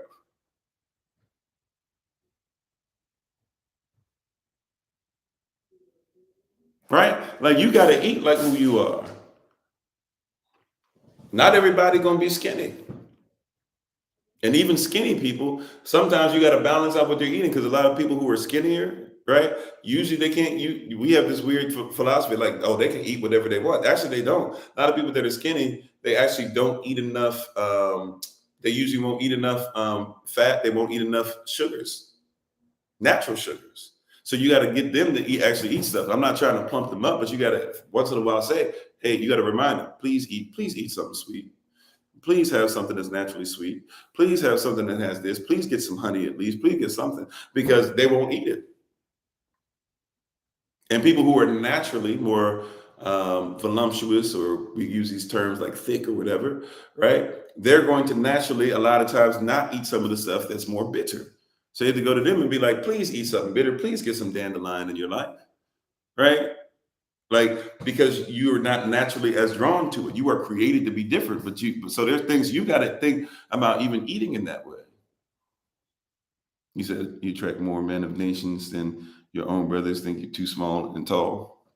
Well, and sometimes that's there, right? But once again, it's because we were taught about certain things. But see, we have to, and here's the deal. Ultimately, in all this stuff, we talk about attraction, right? Once again, what your faith has made you worthy of your work. You have to look for a brother that has faith in the Most High and faith in who He is. See, my wife is nobody will ever be able to tell me different. My wife is a dollar piece. I know y'all be dealing with dime pieces. My wife is a dollar piece, right? At the same time, right? I recognize when I met my wife and I saw all the curves and everything in the right place. Yeah, they did something to me, but I saw white first. I was in a different zone. I was in a different. I had blinders on.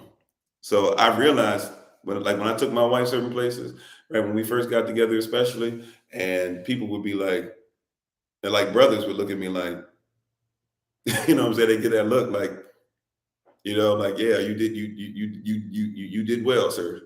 Right? And you're right. But at the same time, in my mind, I wasn't even because once again, we didn't know each other from the beginning. We didn't have sex from the beginning, right? Marriage is sex, sex is marriage. But one thing I was looking for, one thing though I saw, right, was I knew that was a wife. They were sitting up there thinking only about the body. They didn't realize that I already had the wife. And Willie Lynch taught that. He said, we're going to keep the body, but we're going to take the mind. So a lot of people, we still carry that on where we like to keep the wife's body, but we like to take the mindset of a wife away. We don't even care if she's got the mindset. They were worried about the curves. And then later on, they would be pleasantly surprised and realize that the curve came with the mind. I was worried about the mind, and I was pleasantly surprised that the mind came with the curves.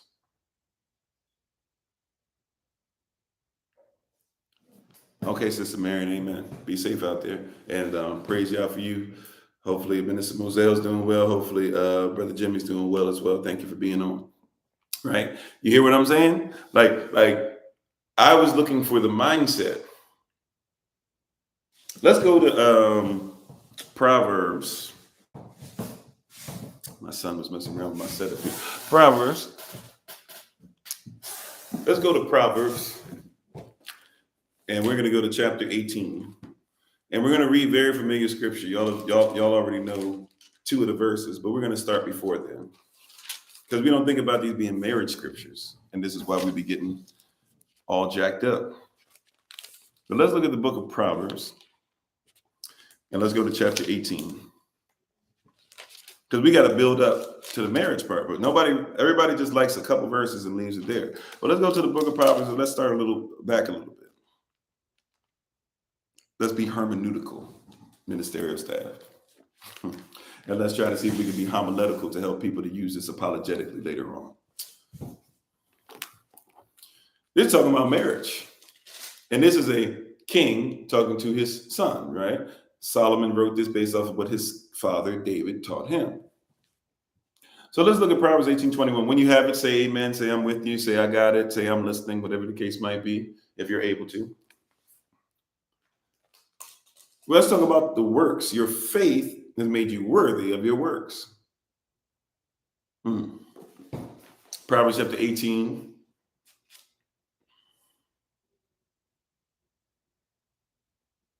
Mm.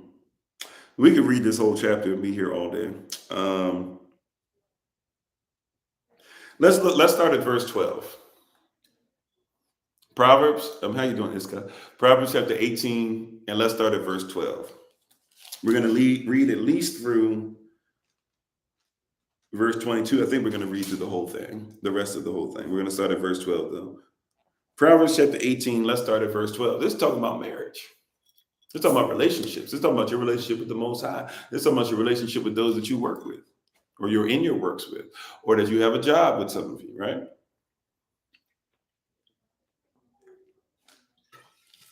All righty, let's go. Proverbs, starting at Proverbs chapter 18, starting at verse 12.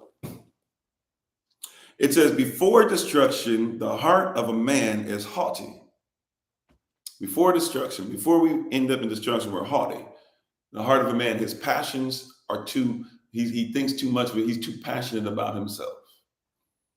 So before man is destroyed, his heart, the passion of a man is haughty. And before honor, before man can be honorable, what? He is humble. He has humility. So first things first, if I'm looking for a husband, not a man, not a boy, if I'm looking for a husband, and in this sense, we could say wives should have some of this too, but let's just focus on a second, right? Once again, I don't think wives really comprehend, or women who haven't been trained to be wives don't comprehend how much is on the foundation. The man has to be in place, right? So before destruction, the heart of a man is haughty. His passions are out of place. It's weird that so many people will tell me I'm married to what is it, y'all? What's the word we always use, even though sometimes we use it at a place? I'm married to somebody that's full of, I don't know why this word is escaping me. Forgive me. Somebody help me out. I'm married to what do y'all call it when y'all say that people are full of themselves? Because we always use the same word, even though it's not necessarily correct usage of it. I'm married to I'm going now. What do you do if you're with a somethingist? A narcissist. Thank you. Right? I'm married to a narcissist. He thinks too much of himself.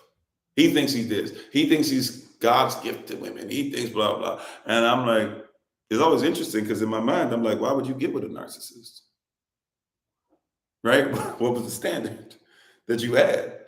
What faith did you have that said that you would get with a narcissist and expect something besides narcissism? Right? I talked about this with Meghan Markle before, right? Like, look, Meghan Markle, yes, you dealt with racism, but I'm astonished that you're surprised that your husband, who dressed up like a Nazi, who dressed up like Hitler for Halloween, I'm surprised that their family, who literally was into apartheid, like Queen Elizabeth. There's pictures of her. Like when I go home to Ghana, there's pictures of her. If you know where to go, yeah. Well, you can see them anywhere really, but if you go to the mausoleum, if you're willing to pay a little extra, they'll let you into a spot to where you can see all of Kwame Nkrumah's pictures and stuff and things that he had and things like that. And you'll see Kwame Nkrumah dancing with Queen Elizabeth when they finally were going to let them have Ghana to be theirs. Right?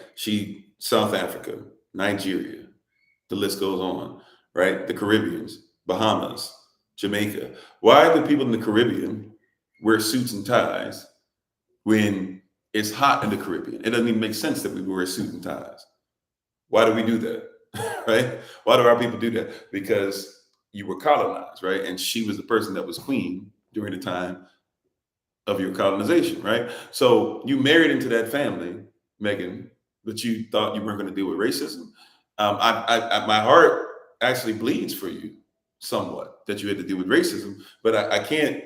I have to ask the question though, and I know you really don't consider us to be your people until all of a sudden you're getting married, and then all of a sudden now you want to have a extreme black pastor, like the stereotype black pastor get up, and you want to have the choir get up. That's not even doesn't sound that great for real, but they get up there, and all of a sudden, "Oh Happy Day," which isn't really a gospel song even like that, but whatever, right? And you want to go ahead and go through all that, and you're going through all those things, and it's like, what surprised you that you were going to deal with racism?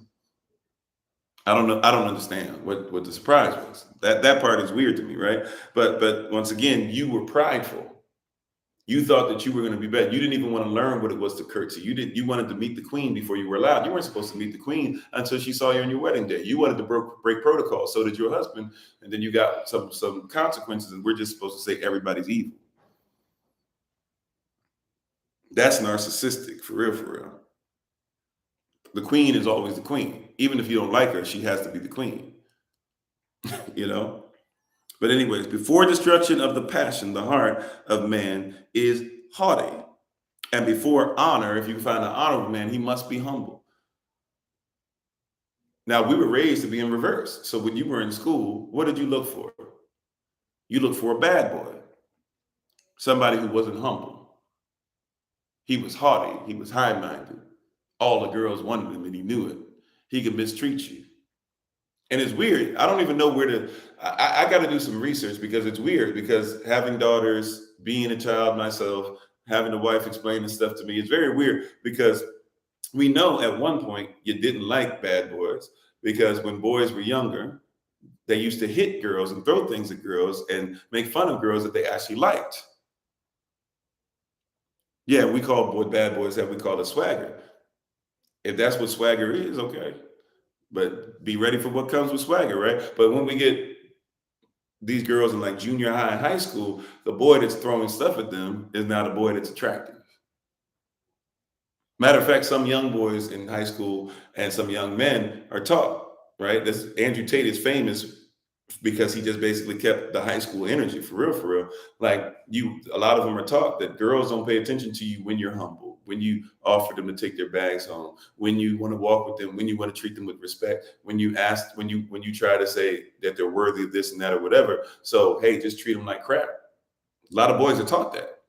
They tried to be genuine. I say this a lot. People don't believe me, but if you talk to a lot of, and I've never been a player, but I have had the, what they would call a fortune, misfortune, whatever, to meet players.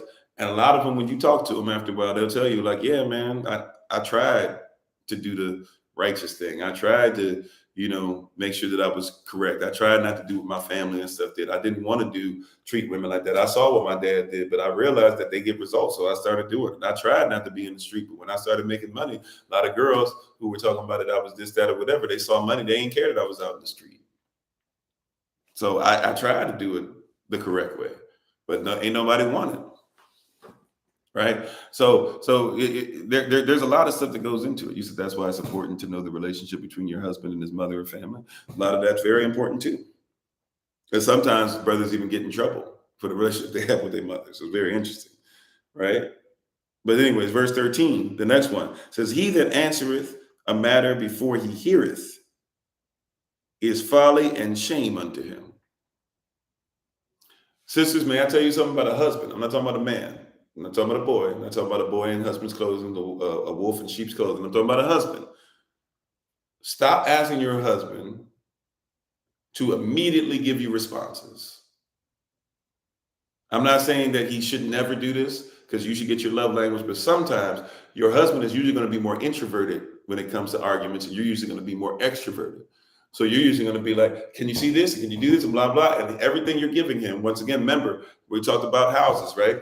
The bigger the house, the taller the house you want, the deeper the foundation has to be. Right?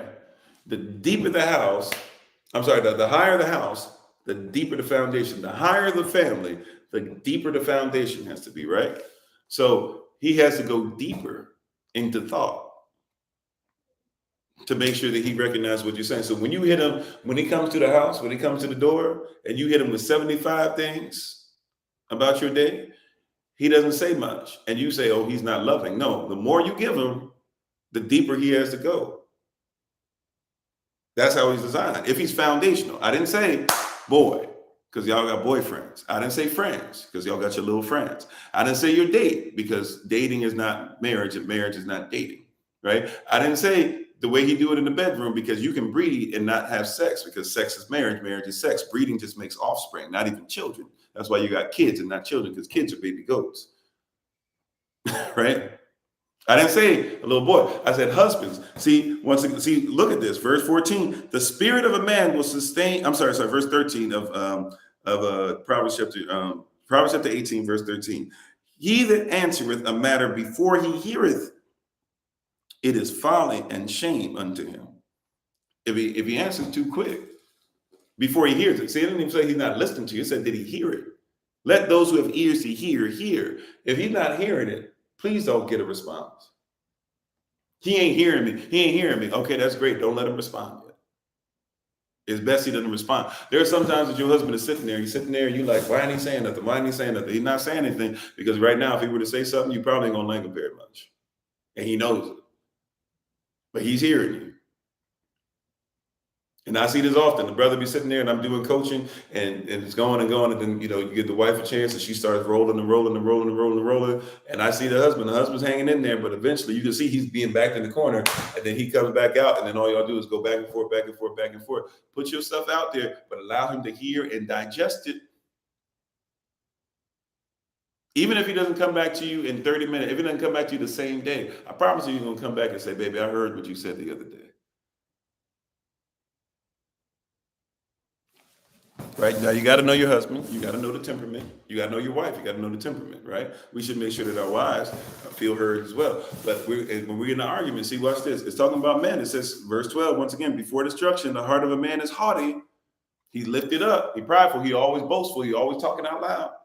But an honorable man, before honor, is what? Humility. If you want a person who's going to be honorable, he's going to humble himself. Well, if he humbles himself, guess what? Those of us that are humble, we're quick to hear. And because we don't want to be fools. So if you want the honorable man, he must be humble. If you want the humble man, the meek man, then he must be meek and listen.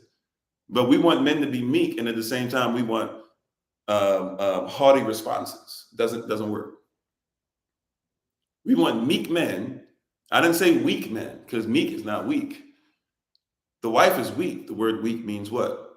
More precious. So you should be more precious. But what we want powerful, independent women. And we want men who act like women. And in an argument, he's not supposed to act like you. You are both becoming one. You were puzzle pieces. So you speak out. Every time you speak out, he's going to listen. And at some point, when he gets to speak out, then you got to turn around and listen. Right? We want meek men who act haughty rather than meek men who listen and hear. Right? Now, verse 14, the spirit of a man will sustain his infirmity. Infirmity here is not just talking about your handicap, it's talking about even your mental handicap, mental health issues. The spirit of a man will sustain his infirmity. But watch this. But a wounded spirit who can bear. Be careful. If he's quick to listen and he humbles himself and he keeps getting wounded when humbling himself, his wounded spirit, you're not going to be able to bear that. And neither can he. See, you know what? See, are you worthy of this work? We're in Proverbs chapter 18. We just read verse 14, right? Are you worthy of this work? Your faith has made you worthy of work. Does your faith come with a standard? What do you have faith in? Do you just have faith in the fact you're going to be married? Or do you have faith that marriage comes with work? There are standards that come to this or come with this. Watch this, verse 15. So the husbands, we got work to do. But here, if we're going to make sure that these husbands get themselves on track, you're going to have to honor it or else it's for nothing anyways. Verse 15, Proverbs 18:15. The heart of the prudent getteth knowledge. They get intimacy. The heart of the prudent. Let's look up definition of prudent. Right? Matter of fact, let's just look up Black's Law.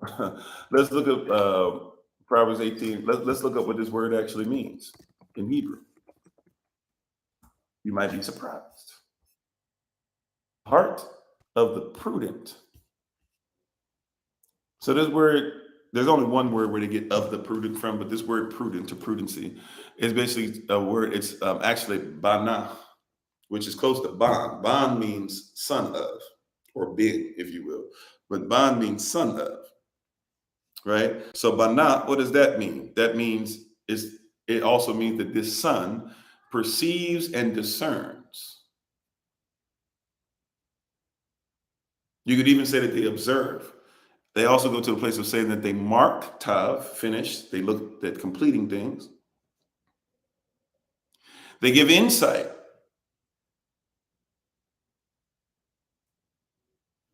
So this son of the Most High, this son of Zion, this son of Yasda'el, this son of David, this Bana, a proper husband who's been trained, right? Bana, he's not just Ban, son of, but he's Bana.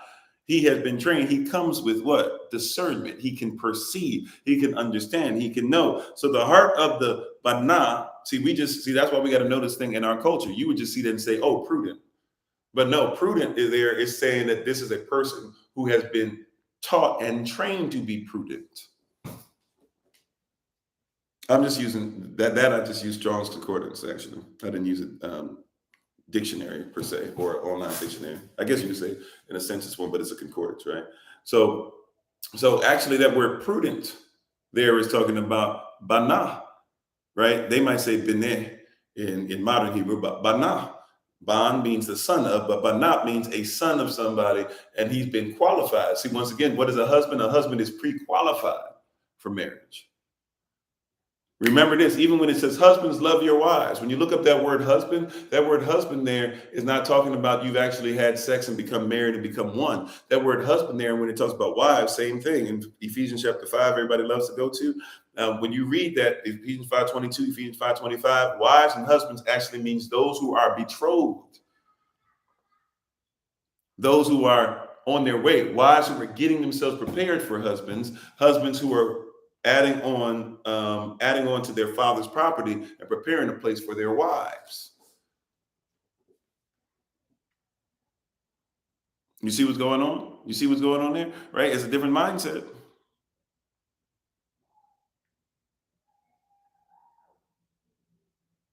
I keep freezing. I'm sorry. Am I freezing for everybody? If I am, I don't know how much more I'm be able to do in all honesty today, but hopefully it clears itself. Am I freezing? Am I freezing bad on TikTok? I am. I'm freezing for everybody. Okay.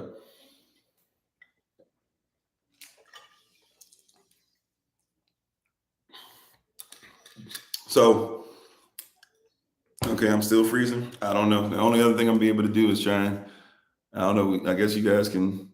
No? Okay. Well, we'll see what happens. I got faith it's going to work itself out.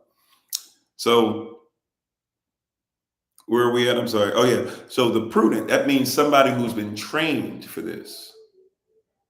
Someone who's been trained for this, right? They'll get intimacy. Now you know, Sister Beverly. Somebody who's been trained for this, but now he will get intimacy. And the ear of the wise seeketh knowledge. If you're wise, you'll seek intimacy. Sisters, don't seek husbands without seeking intimacy. How many wives, how many sisters out here always talking about, I don't get intimacy. I don't feel like he sows into me. I don't feel like he hears me. I don't feel how you doing 83 side. Like, seek intimacy. See, don't seek Yahweh, seek intimacy with Yahweh. I just want to be with, know him. To know is to be intimate. To be intimate means to become married. To become married means that you will give birth and give fruit. You seeking a man, you're seeking a husband, you're not seeking intimacy. I was talking, look, I'm not even talking sexually at this point, right? But there's a brother I was talking to the other day, and he said, and he was like, Kofi, look, I want you to get to know me. He said, I don't want to just have the quick conversation. He said, I know you're busy. I know a lot of people probably just want this, boom, boom. I know a lot of people just probably, hey, answer this for me, answer this for me, answer this for me, answer. He said, look, I want you to know my heart. I said, whoa, that's a brother. That's an example. That's an elder, right?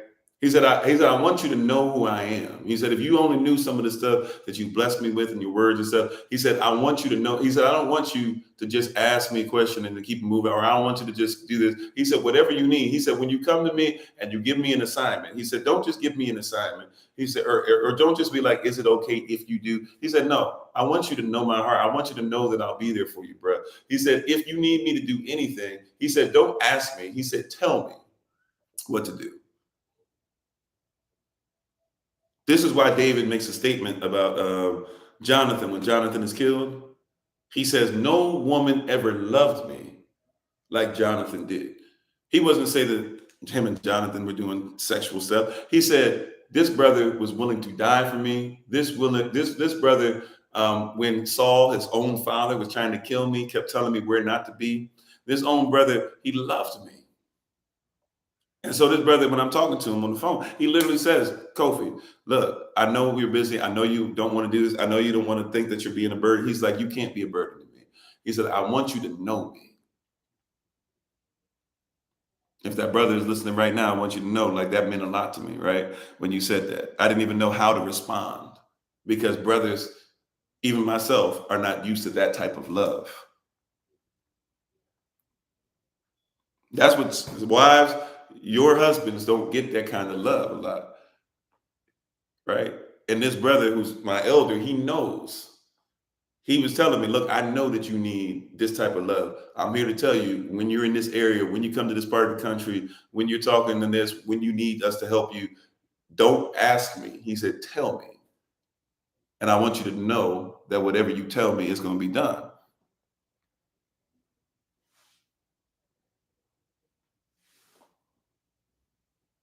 You see what I'm saying? That's what we need to seek. Don't just seek Yah, seek knowing him.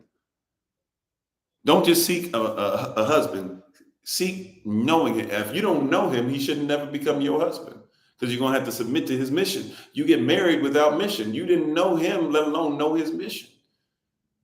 First thing on the table, when we sit down and we have a conversation, you come to any of these sisters, at least they're going to go by what they trained by this person, by this spiritual father right here. The first thing they're going to ask you is, what is your mission? Why is it that you think that I can multiply your mission? What is the value that you have? What is the dowry you're willing to pay? You ain't got to pay service to Christ per se, but fine. Are you willing to show me that I'm worth it for 1-2 years? Because we're not going to go on a date, but we can talk on the phone and we can see these things. And are you willing to do this? And are you willing to sow in? And are you willing to do Bible stuff? Like, those are things that we're supposed to do. You said somebody changed the mission without telling you? Well, once again, we got to have a conversation. That's something where I think it would have to be like, I would need to know more details and stuff. And I don't know how much of that stuff out of respect for both of you, because I wouldn't just want to go off on one of you. But for both of you, I don't know how much I would want to talk about that in front of everybody out of respect for your husband. But, sometimes men change missions. But once again, that's communication piece. And sometimes that's you got involved with somebody who's haughty, who's high-minded, right? So those who are going to end up in destruction or even have marriage that I pray it doesn't happen, but if you're not careful, your marriage can end up in destruction. Why? Because you are haughty, you are high-minded. You were supposed to look for somebody who was what? Who was humble. Therefore, they could hear you, right? But we were taught the opposite, or we weren't even taught to look for those things. How you doing, Righteous Warrior? How you doing, Brother Taryn?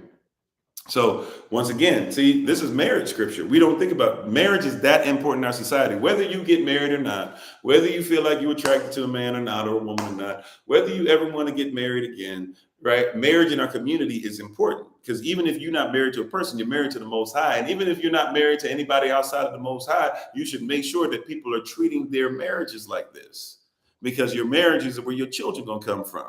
Sex is marriage, marriage is sex. And if you got a bad idea of marriage, that's pornography. Pornography or porneia is fornication. Fornication is a false image of marriage.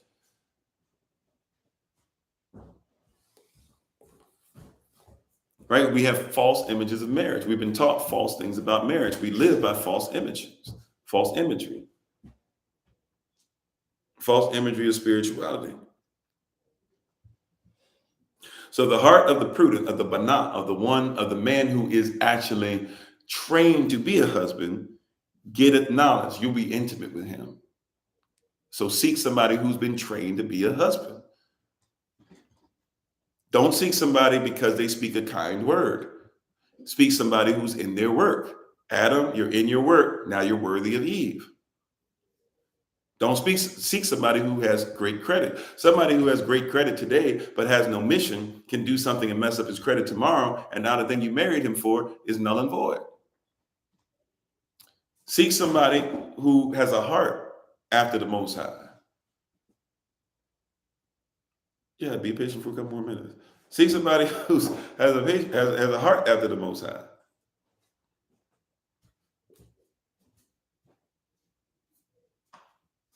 Right? Matter of fact, let me go back one, never mind. Thank you, Holy Spirit. Watch this.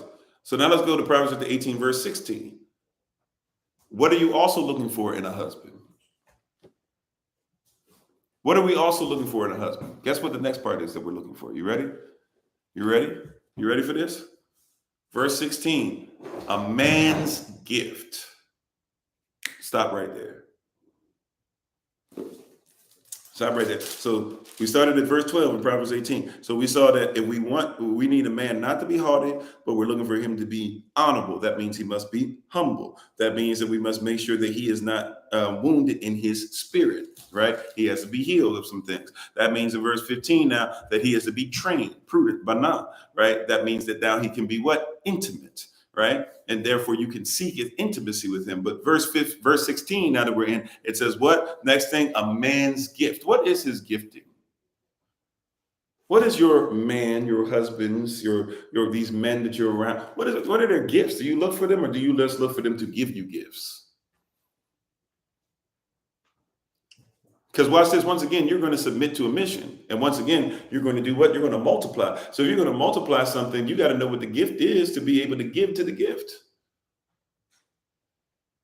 Because here's the deal. When two become one, whatever happens to him happens to you. And it says this, a man's gift maketh. That means continuously makes, over and over again makes. A man's gift continuously makes room for him. Are you feeling like in your relationships with your husbands that you have no room? That you feel claustrophobic? You'd rather be anywhere else except your house? Some of y'all wouldn't shop as much as you shopped if you felt comfortable in your own house. He'd be mad because you're shopping, and he don't even realize if it wasn't for shopping, you wouldn't be there no more. Don't nobody want to talk back to me. It's all right. I know I'm in the room somewhere. I know I'm somebody. I'm feeling that one. I don't always feel it like that, but I'm feeling like it's right here. But I don't know where it is. But I feel that there's some of y'all who go on long walks, not because that you love long walks as much as you might, but because that you don't feel loved enough and free enough in your own house. But if you know a man's gift, see, watch this, a man without a mission. We've said this before. A man without a mission, a man without knowing his gifting, he is a dangerous man. He's a dangerous man, right? I can never say that without part of me coming out, right? But he's a dangerous man. A man without a gift, a man without a mission, he's dangerous. A man's gift maketh room for him, and then what? And bringeth him before great men. In order to come before great men, you have to be a great man. If you're feeling claustrophobic in your relationship, I'm just saying, start asking yourself, start evaluating, is it due to the fact that I'm not dealing with a greatness, right? Because he has not developed a gift. What is my husband's gift? Matter of fact, what is my gift? So that if I come into contact with somebody, see, because somebody who uplifts your gifting is because they know how gifting works. A man who knows his gift would never allow somebody to demean his gift. Therefore, if he comes into contact with a wife who knows hers, he will always uplift her gift because he must always have his gift uplifted.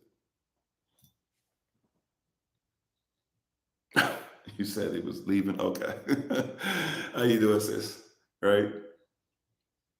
I'm just saying, if you get in touch with a husband will never not pour into your gift because he ain't gonna allow you to not pour into his. Or if you're not gonna pour into his, fine, but you're not gonna stop it.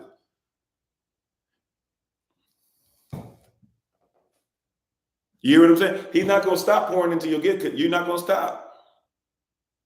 You're not going to stop it.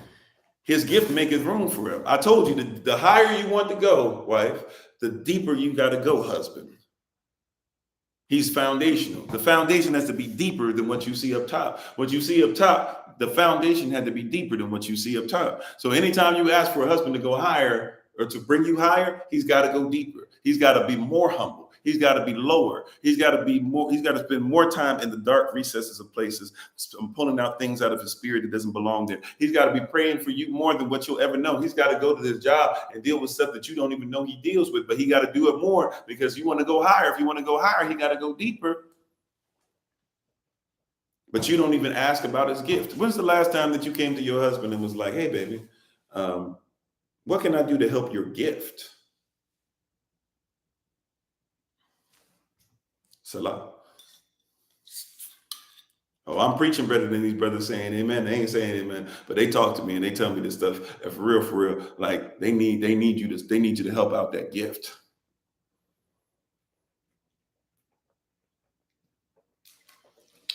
Come on. That gift. When's the last time you came to your husband? Oh, you don't do this and you don't give this and I want this and I like that and blah, blah, and you should do. When's the last time that you made a day to say, today, baby, it's about your gift. What is your gift and how can I bless you? Because if you want me to go deeper in the foundation and lift you up higher, then I've got to use my gift to dig. My gift is what the tool is that I use to dig. You hear what I'm saying? My gift is what I use to dig. The drill that I have is my gift. If I'm going to meet great men are men that have deep foundations. I've got to dig deeper into this thing called manhood, into husbandry. I got to dig deeper into my culture. I've got to dig deeper into who I am. But if you would allow me to dig deeper, if you'll support me while I'm digging deeper now, I promise you, I'm only digging deeper because I've got to build a foundation that's without crack so that when I build a house, that I can have a house that's without spot or wrinkle, because the house is going to have blemishes and holes and spots all over the place if the foundation is cracked. Because even if I give you the most beautiful start, if we have the greatest wedding, if I get you the best house, if I get you the best clothes, the best cars, all this stuff, if I make sure you ain't got to do nothing but just look like a China doll all day, if there's cracks in the foundation, at some point, I'm going to lose my mind. I'm going to have what we just read in here is called infirmities. And at some point, I'm not going to be able to keep it up. So help me to operate in my gift. I'm going to cover your gift. I'm not even just help you operate in your gift. I'm going to cover your gift. I'm going to secure your gift. I take pride in watching Bloom and Flourish, my wife's business, jump. You know why? Because Bloom and Flourish was something that I was saying for years. Baby, you should go ahead and do so. Baby, people love to hear you talk more than they love to hear me talk. Baby, you don't even have to talk about the Bible to talk about what you're talking about. People that are into witchcraft and stuff would still give you the time of day and be able to learn, and you be able to give them some things that they never thought of and help them to become better people, because they don't like the fact that I'm a pastor, that I hold a Bible in my hand. But you can just simply hold a herb in yours, and people will stop just because of that. They'll see the beauty that's on you. I know that you can talk. I know you can speak, right? And hey, speak out, start a channel, do these things, blah, blah. And I watched over months. There were months where it was like, oh, maybe I'm gonna start. Then eventually it started. And now it's become a full out business that's worldwide. I'm watching my son coming right now with bringing in herbs by the heapfuls, walking in trying to carry stuff, right? But it's become something. And guess what? That was because it was something that I take pride in. I was able to cover it. I was able to secure it. I was able to give affection in it, to feed it. So now that I'm seeing it, why would I be upset about it? Every time that y'all say something about Bloom and Flourish, or every time you do, I don't know. I don't care about what's coming in. I don't know what comes in, what gets there, what gifts y'all give, what payments are made, what sessions it is. All of it is something that works for both of us to become one. I'm excited when I see that stuff, right? The gift. Remember, I told you a lot of people when they get the wife, you looking for the curves, and then you hope that the curves comes with a mindset. A lot of y'all get with the curves, you hope that the curves come with the gift, right? Look for the gift. Look for the mindset.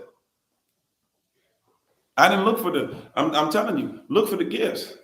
My wife got with me and told me that I was a great man before I had started digging the foundation. She spoke those things that weren't as if they were. And now she hung in there, and guess what? What she sowed into, she's reaping. She can be covered. She can feel secure. She can feel loved. She can feel honored. She can feel respected. She sowed in with the gift. Right? So into somebody's gift. The gift is what maketh room and brings you before great men. Next verse 17. He that first in his own cause. So he that is first in his own cause, right? So your gift is not even about your own cause. Brothers, you must realize and recognize that your gift is not even about your own cause.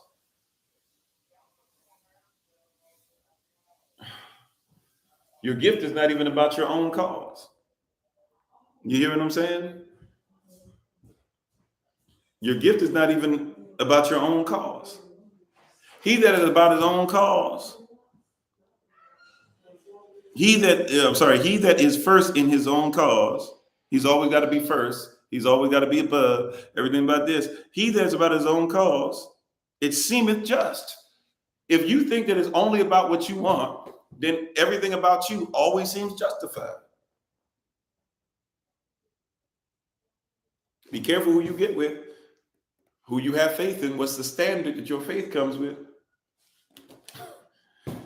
If you are always first, if you're always the protagonist, if you're always the hero in your own story, then everything you do is justified, is it not?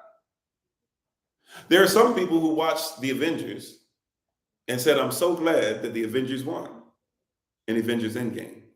There's some people who watched the Avengers and said, man, overpopulation. I agree with Thanos. Humans are terrible people. Da, da, da. Why? Because some of them went in there trying to make what? The antagonist the hero.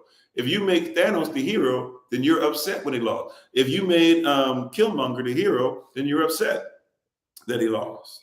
And by the way, I'm not here to tell you if Killmonger was better or if Black Panther was better, right? I'm just trying to get you to comprehend, right? If you always got to come first all the time, then whatever you say is right. And by the way, if you always got to come first all the time, peep game. If you must always come first, hallelujah. If you must always come first, hear me now. If you must always come first, then you're a very small person in a very small environment. Because if your environment is only big enough for you to be the only thing that's right, it means your environment's technically only big enough for you. If I give you an assignment, I say, read thus and such verses, and you're only going to tell me out of those verses. Preachers preach like this. There's some preachers on here, they can verify this for you. There's a lot of preachers who preach like this, that everything that they preach is always about making them look better. It's always about how they're right. Not one time have they ever admitted that they're wrong. There are preachers out there who are done. I'm sorry to bring this brother up again. It's been a while. I try not to bring people up, but I'm just be led by the Holy Spirit. Brother Jamal Bryant, Pastor Jamal Bryant. I believe he has the gift to preach. But Pastor Jamal Bryant, y'all be listening to these sermons and saying amen when he's talking about abortion and stuff on the pulpit, but y'all don't recognize this because back in Baltimore, when he was over there and he was cheating on his wife and he was paying for babies, for women to get abortions because he didn't want stuff to come out, and he wasn't paying child support and things like that. So of course he would preach that now, because now that everybody is trying to say it's acceptable in the church, he's not preaching about what y'all need. He's preaching himself. He's first in his own cause. So of course he's always justified in his own cause. In his own story, he's always right. And thank you for the love. In his own story, he's always right.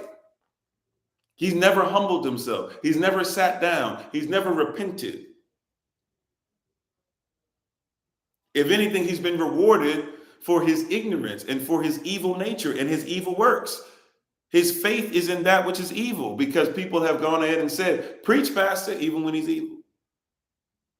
Y'all best not, when I'm evil, if I'm doing some evil out here, you best not be like, preach, pastor. You better say, sit down somewhere until you get this thing right. Repent, pastor. You better say that. Repent, pastor. Some of y'all need to go to church and say that today. Repent, pastor. Don't say amen. Repent. Talking about there's no law. Repent, Pastor. Taking things out the Bible. Repent, Pastor. You know, if you take anything out, your name will be removed from the book of life.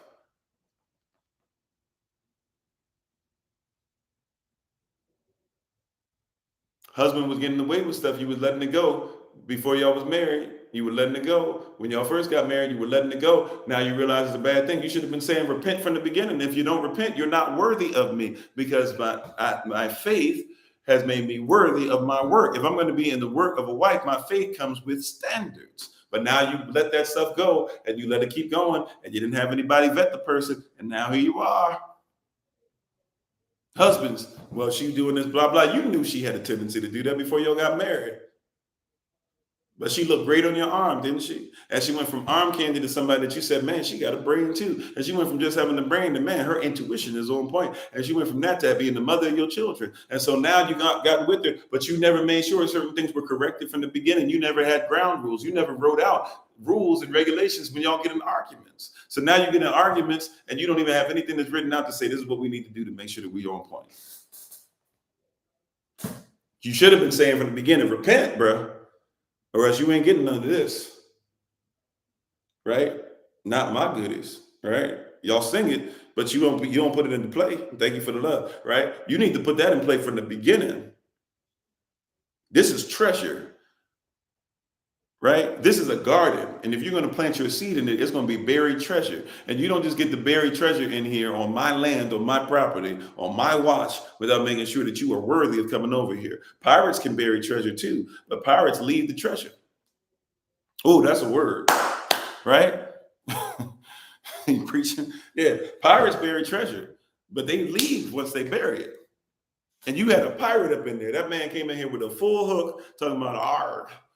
Right? Giving you scurvy and everything, and you still laid down with the pirate, and now you upset that the pirate dipped out on the treasure. He buried the treasure so nobody else would get it, but he didn't bury the treasure because he loved the land. Oh, you missed that. He buried the treasure because he wanted to make sure nobody else got it. He wanted to make sure nobody else. You ever seen a man? You ever been with a man and he'll when you get ready to leave him, every time you get ready to leave him, that's when he starts acting right. You know why that is? Because we've been taught that, hey, we can treat women however, when she gets to leave, or she might go to somebody else. And so you don't want to see her in somebody else's arms. So you'll start doing what you need to do now that you know she's about to go out the door. And y'all, instead of saying too little, too late, you'll be like, oh, okay, well, yeah, no, he's burying treasure. He's a pirate. He's decided pirates don't bury treasure because they love the land. Pirates bury treasure because they love the treasure. So some even pirates, they'll come and they'll take care of their children from time to time, but they ain't worried about you. But that's out of order, because if they don't see the way we do it is what? This is how it works when we bury treasure, or when we look for buried treasure. You ready for this? Matthew chapter 13, forgive me, I don't know if it's verse 40, 41, 42, 43, 44, somewhere in there. But the kingdom of heaven is like a treasure, hidden in the midst of a field. You catch that? The kingdom of heaven is like a treasure that's been buried in the field. And when a person came and found it, and for the joy thereof, they purchased the field.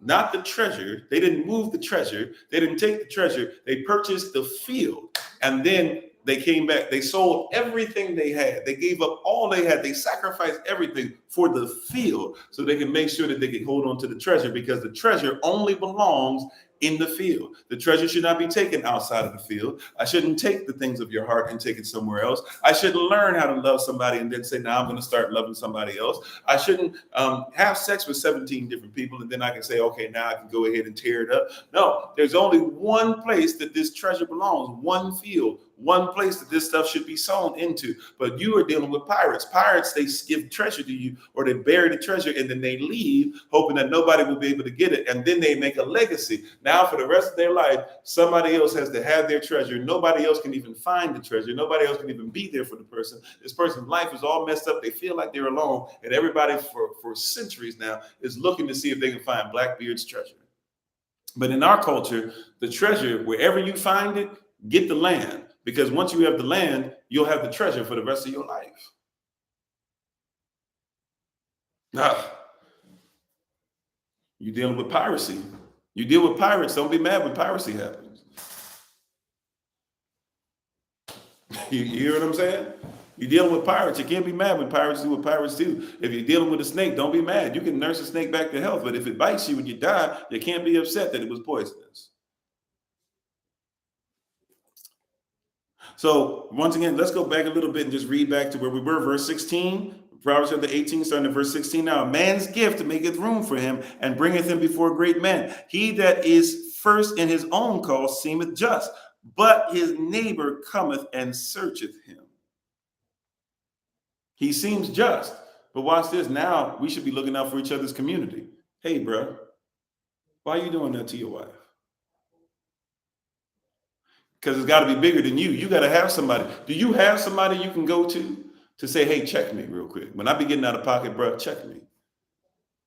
You got somebody, hey, sis, when I get out of pocket, check me. You got somebody, hey, spiritual mom, hey, spiritual dad, when I get out of pocket, check me. Are your parents people they can go to? They might be people too. They might not. But can you go to them? Hey, when I get out of pocket, look, I just want to run this by you. My wife was saying this, da, da, da. As a mother yourself, as a mother over me, because you know how I am, but also as a wife. Is she correct? And humble yourself. That's where we started, right? Humble yourself. Be honorable so that you can be humble enough to be able to hear what's being said. Is that not what we just read? You got to catch it. Don't do what a lot of people do with these proverbs and act like they just belong by themselves. They go together. They flow together. You got to know your culture not to know that. So now that we've searched them out, your neighbor has searched you out. What's next? Verse 18. The lot causeth contentions to cease. The lot is talking about ownership of something. The lot causeth contentions to cease and parteth between the mighty. Right? And parteth between the mighty. So those who are in this together, you will take ownership over together. And you will what? Contention should cease. If you're in the right intention, if you're right of the right mindset, if you're of the right culture. But the same thing to somebody else who doesn't have their mind together. And some of you already know where we're headed with what we're reading. The same thing can begin to also part the mighty. So some of you who are mighty come together and are always weak when you come home. You're mighty everywhere else, but you're weak when you come home. Why is that? You're mighty when you're somewhere else, but you can't handle each other. Why? Because you can't take ownership over things and come together as one. But those of you who can, right? Your contentions, your arguments, your fusses, your fussing, your frustrations will cease. Now, verse 19. A brother offended. This is something, sisters. I got friends that I can talk about this. Sisters, hear me and hear me well. Brothers, hear me and hear me well, because y'all know this already, right? This is how deep it is. Be careful what you speak. This is where we're headed, by the way. We haven't even got to the verse that y'all know. Everybody knows these couple verses. But be careful what you speak. Why? Verse 19, a brother offended is harder to be won than a strong city. And their contentions are like the bars of a castle. Check that out again. A brother, a man, a husband, a son, a father, a brother offended is harder to be won than a strong city. I'm just telling him the truth. If he can't handle the truth, that's it. A brother offended is harder to be won than a strong city.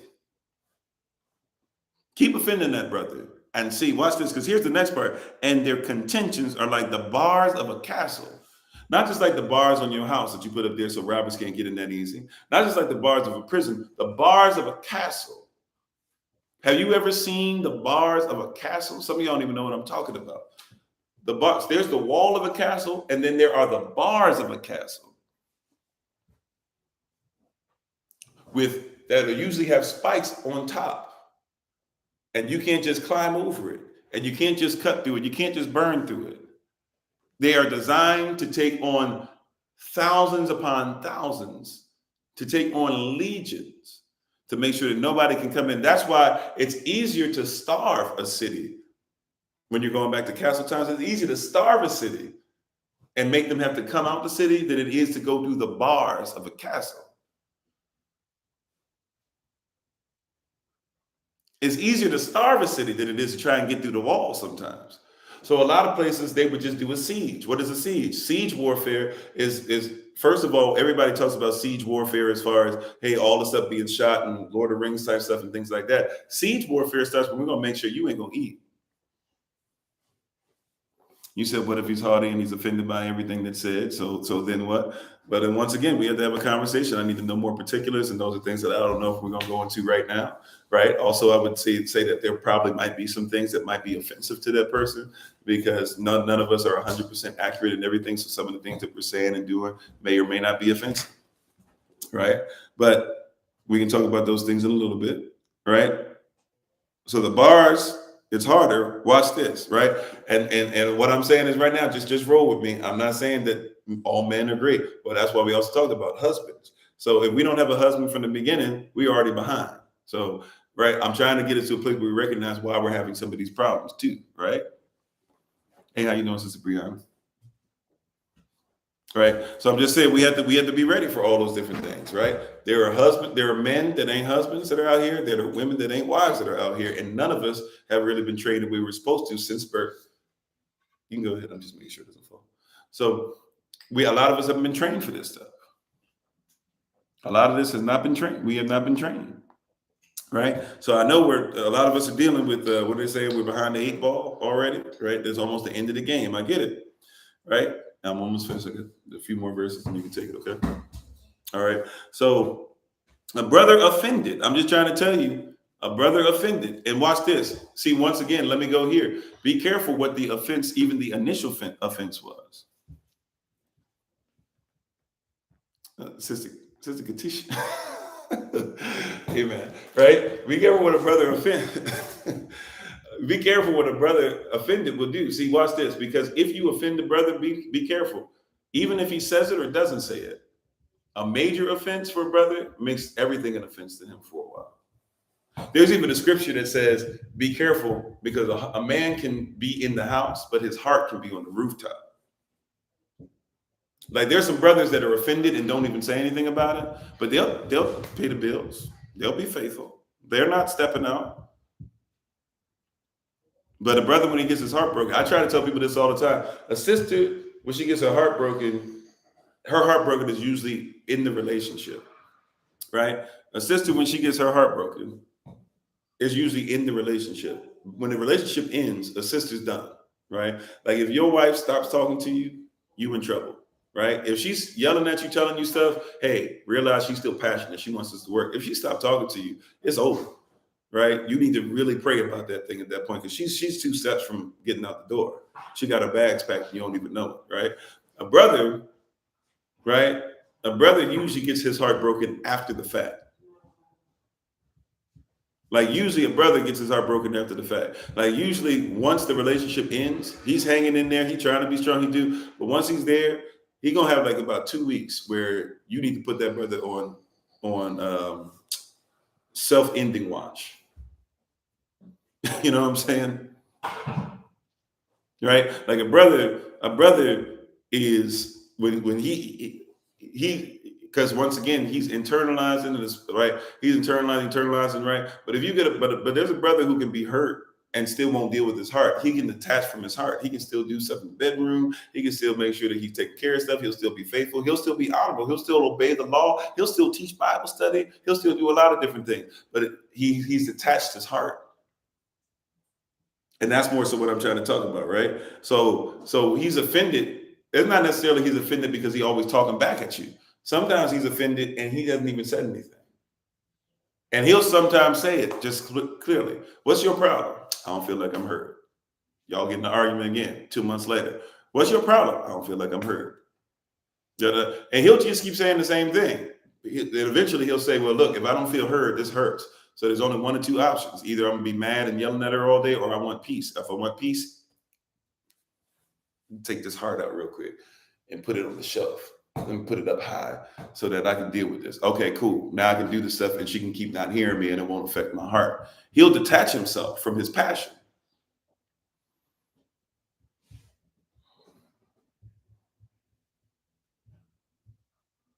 You said it is her contention, she believes, and says that new law will only benefit the wealthy. Contention and assertion especially when maintaining the argument. Yeah, if we're going by the modern stuff, but even if we're talking about tense, right? Like even intent or con means to be one with. So we have like these modern definitions of words too, or even if we want to go, like, let's just stay in Proverbs 18, right? Let's just look up the word contention, right? Right. And I'm not coming against you, by the way. You know how I am with words. So it's not anything against what you're saying. You kind of got me on something where I'm like, let's just look up what the word actually meant when they wrote it. Right. Because I agree with what you're saying, especially by modern definition. Right. So contention really is even talking about strife, the word they're using here. Right. Mavadachan. They're talking about strife, right? Or they're talking about the object of contention, even, right? So they're not even talking about what I'm contentious about, so to speak. That's more the context of what we're talking about here in this particular scripture, right? But once again, right? Before we go into other stuff, because I know this gets in a place that we're not careful too, but we're actually kind of going like, the man versus woman type thing and things like that. I don't want to come off. I'm not saying y'all are doing that. I don't want to come off as that, right?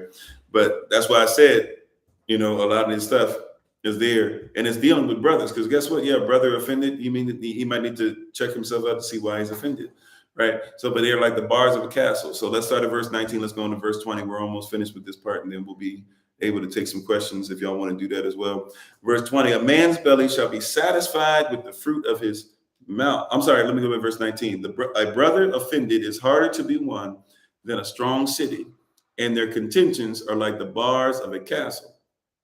A man's belly shall be satisfied with the fruit of his mouth, and with the increase of his lips shall he be filled.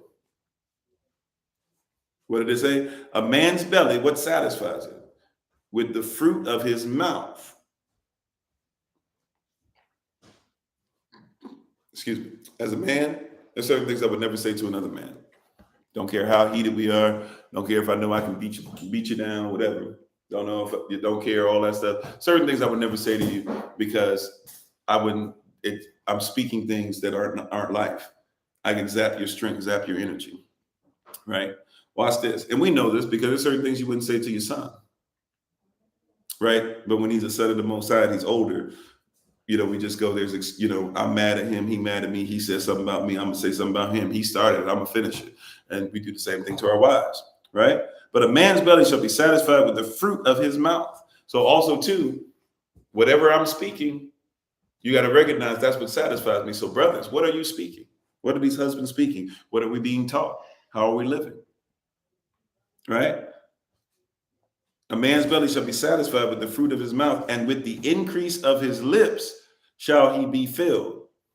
Now watch this though. I'm going to read that, but I'm going to read the 2 verses behind it that we normally don't read. I'm sorry, that we normally do read, but we don't read with all this context. Well, let's read these 3 verses in a row. Starting at verse 20 again, right? Proverbs chapter 18, we're going to read verses 20 through 22. It says this, a man's belly shall be satisfied with the fruit of his mouth, and with the increase of his lips shall he be filled. Death and life are in the power of the tongue, and they that love it shall eat the fruit thereof. Whoso findeth a wife findeth a constitutional thing, a valuable thing, and obtaineth favor of the Lord. Did you catch the context? Contextual facts? Facts without context ain't real. Context without facts ain't real. Did you catch it? Let's read those 3 verses together now. A man's belly shall be satisfied with the fruit of his mouth, and with the increase of his lips shall he be filled. Death and life are in the power of the tongue, and they that love it shall eat the fruit thereof. Whoso findeth a wife findeth a constitutional thing, and obtaineth favor of the Lord. Verse 20 is the husband. Verse 21 is the marriage, the 2 becoming one. Verse 22 is the wife on the other side. Verse 20, brothers, a man's belly shall be satisfied with the fruit of his mouth, and the increase of his lips shall he be filled. Verse 21, both of y'all together. Death and life are in the power of the tongue, and they two becoming one. That love it shall eat the fruit thereof. Verse 22, wife, whoso findeth a girl, no. Whoso findeth a girlfriend, no. He whoso findeth a woman that's fine, no. Whoso findeth somebody who's light skinned or dark skinned, no. He whoso findeth a wife findeth a good thing and obtaineth favor of the Lord. All the husband, the wife, and when the two become one, what are you speaking? How we communicate can determine death or life. That's what it's saying. When you find a wife, look for what she says, because you got to look for what's in her mind. Don't look down here. Look up here. Up here is connected to here. And that's the sexiest thing on a woman, is here.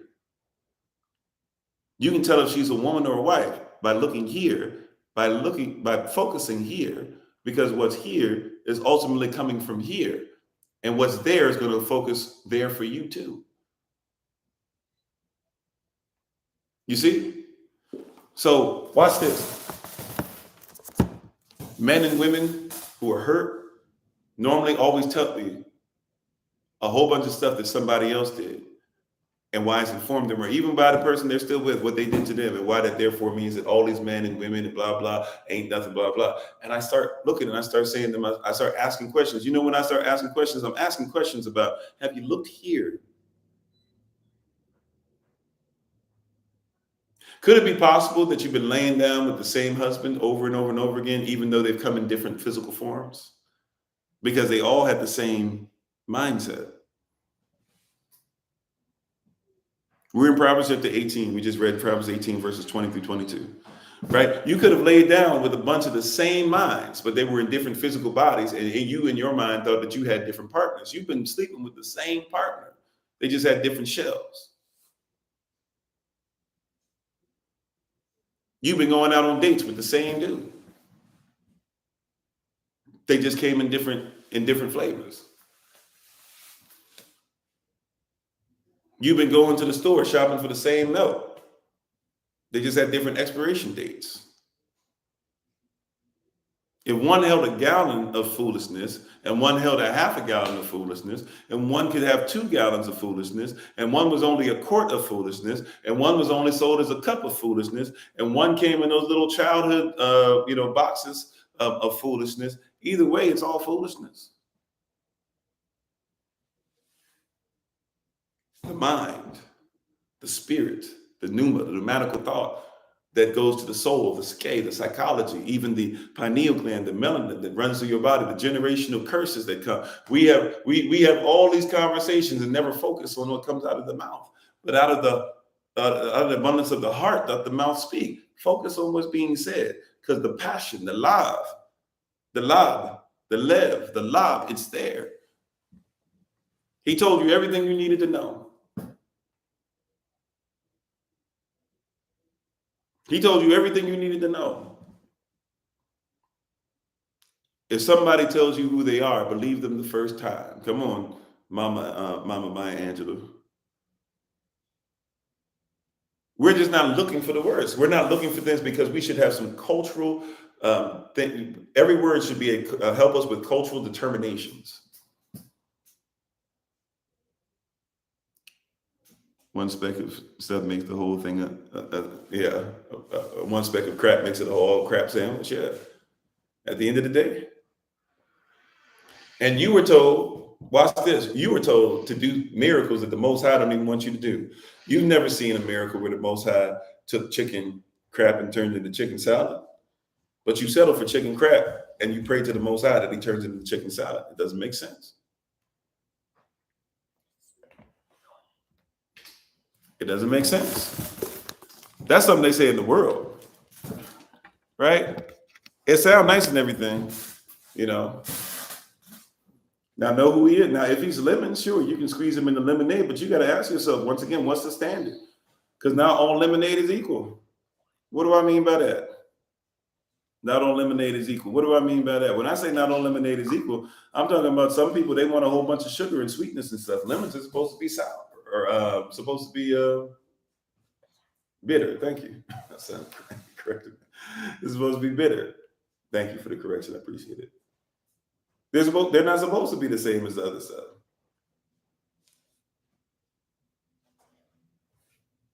It's supposed to look different. It's supposed to taste different. But here you want something that's sweet and sugar and this and that or whatever. That's not the standard. You haven't had real, like, that's not real. That's not, well, I won't say that's not real lemonade. That's not real lemon juice. How about that? So you got to be ready for those things. I can change them. I can make chicken salad of chicken bleak. No, you can't. When's the last time that you seen chicken stick of crap and you said, that's appetizing?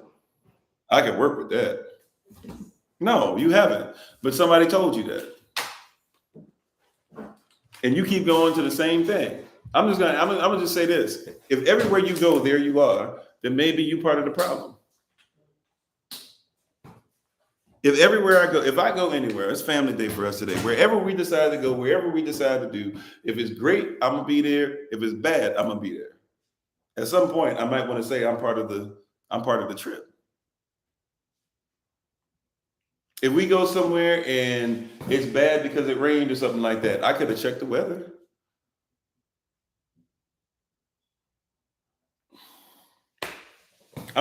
We have this weird fascination with this stuff. Death and life is in the power of the tongue. Proverbs 18:20 tells you, husbands, get yourselves together and speak correctly. Proverbs 18:22 says, wives, you need to get yourself and speak correctly. Proverbs 18:21 says, both of y'all need to be correct and speak together. But we don't think about it as marriage, once again, because we're outside of our culture.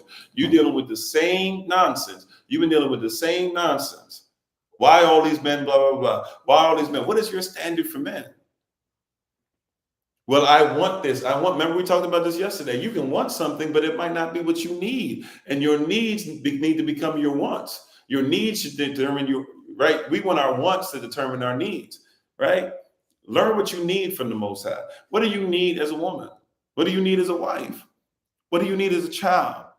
What do you need as a diaspora? Now that we know the needs, we'll want to do what's needed. If your wants and your needs don't even go together, you got a problem. And we got a problem yesterday. Our wants and our needs, our desires don't even go together. I want marriage, but I need to tell husbands that they ain't worth nothing. I want marriage, but I need to make sure my wife is learning her place. Like, what are we doing?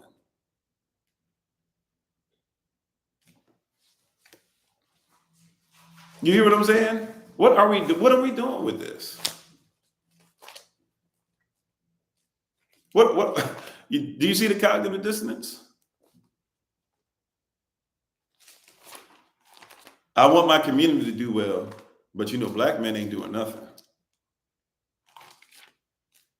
What are you speaking?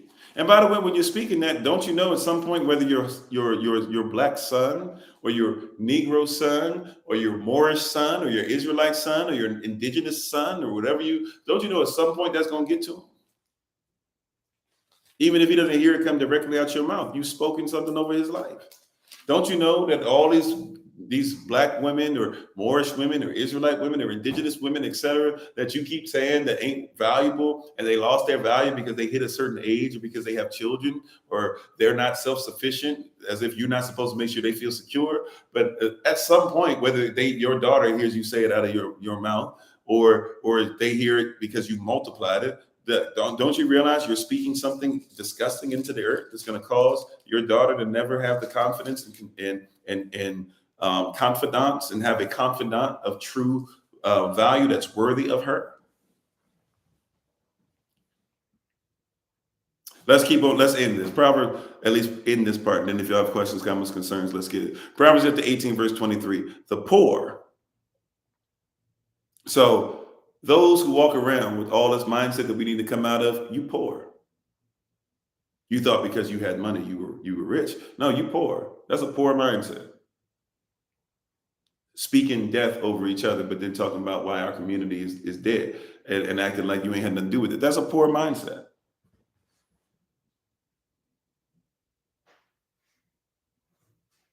The poor uses entreaties, but the rich answereth roughly. Those of you who are going to be rich in this word, those of you who are going to be rich in this word and stand on these principles and things like that, this word roughly, by the way, it doesn't mean like you trying to attack people or things like that. It's talking about being in a position to where when things happen, guess what? Like it's not going to be the easiest thing to handle. Let's go to Proverbs 19, verse 14, real quick. It says, "House and riches are inheritance of fathers, and a prudent member of Banah." So this time it would be technically a Batah, right? A wife who's prepared is from the Lord. So house and riches is inheritance of fathers. If you got a rich father, you can be rich tomorrow. Right? Matter of fact, if you got a rich father, you were rich when you were born. If he dies and you get his inheritance, you automatically rich. You don't have to really even be in your work for that. But if you want a wife that's prepared, she comes from the Lord. You better respect her. You better honor her. You better cherish her. See, so the poor uses entreaties. Those who have a poor mindset, you keep trying to make these treaties. Well, I know you treat me poor. Well, I know you're not doing these things. Well, I know you're doing okay, I guess. Well, I know like you're still out here. I guess you're flirtatious. I guess you do. But you know what? I'll go ahead. I'll let it work out because, I need a husband. That's a poor mindset. Right? The poor are using treaties. Well, I know you out here. I know you cussed me out. I know you said that I'm not worth anything. I know when I do things of value, you always tell me it ain't valuable. I know you want me to go and take you higher, but you won't let me go deeper. Because remember, like we said earlier, what if a husband's going to take you higher? The higher the skyscraper, the deeper the foundation. And we said this earlier. A lot of people want a skyscraper life, but you want a two-story foundation. It don't work like that. If you want a big skyscraper, you got to have a deep foundation, or else it's not going to work. So if you want that, it's foolish for us husbands to think that we should have wives, right? That shouldn't be cherished and honored and cherished as our own flesh. It's foolish wives that have a husband, and you not think that he needs to be able to have these things that he's supposed to have as well. Verse 24, last verse of this chapter, Proverbs chapter 18, verse 24. A man that hath friends must show himself friendly. Brothers, if you're going to be somebody to where somebody is going to be your friend, if your wife is going to feel like she gets affection, you must show yourself friendly. As much as you guys probably, I don't know, you probably see little bits of it come out or whatever, but I don't know if my wife would necessarily use this term, but she probably would laugh or agree with me if someone, I don't know if she will or not, but I'm kind of goofy. It's 11:11. Okay, thank you. Right, but I'm kind of goofy, right? But I'm goofy, and I try to show certain things. I do dad jokes. I do a lot of different things that I do even if I'm corny. I try to do things that make her smile or laugh. But I'm trying to show myself friendly, right? If I expect her to be friendly back towards me, I should show myself friendly, right? And there is a friend that sticketh closer than a brother, right? She comes before my brother. She comes before my sister. She comes before my father. She comes before my children. Right? And I have to show her on that level. Right? I have to show her on that level. Even before I had funds, and I'm still not where I want to be with funds, but even before I had any funds, I had to show her on a certain level. Right? I'll even introduce, we won't go into it. I'll even introduce this next verse because we don't think that these things, we think that all these books had chapters and verses. In Israel, we didn't do chapters and verses. So let me just give you another verse that if you're not careful, you'll separate it, but it shouldn't be separated. All right. Next verse, which is Proverbs chapter 19 and verse 1. It says, better is the poor that walketh in his integrity than he that is perverse in his lips and is a fool.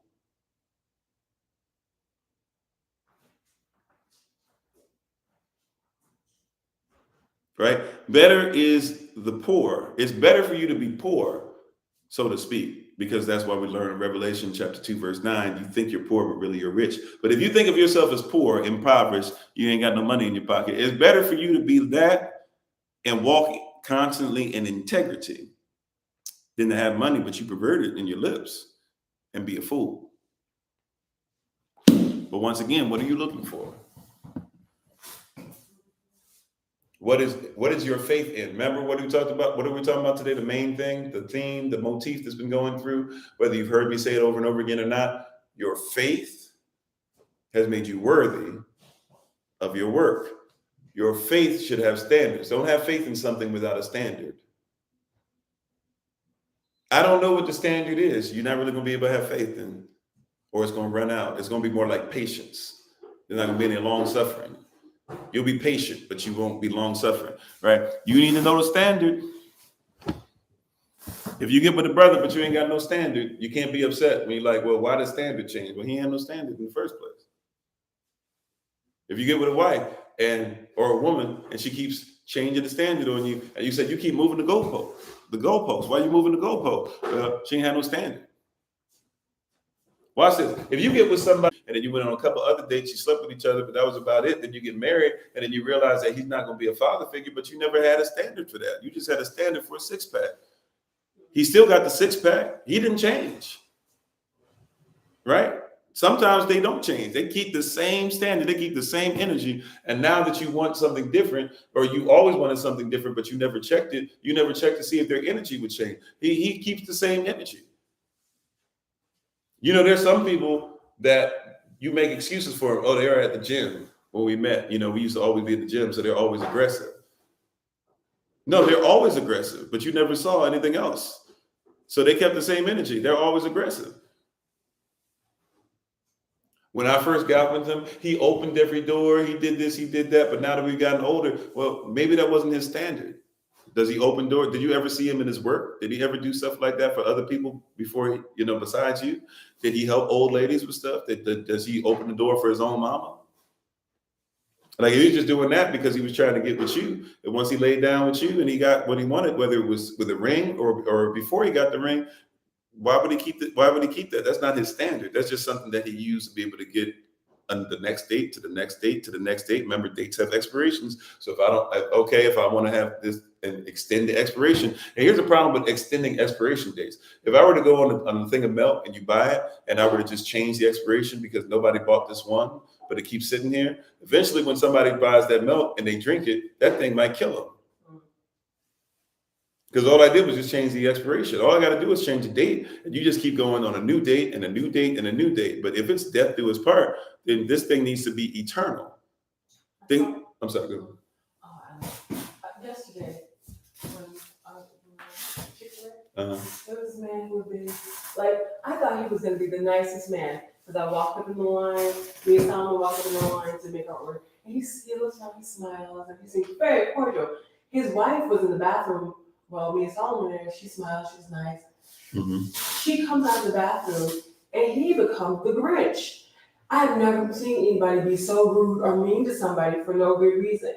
Mm-hmm. She was just like trying to put her order and he was like, it's fine, I got it, it's fine. I'm like, who is this person? It was the most shocking thing to see the transformation.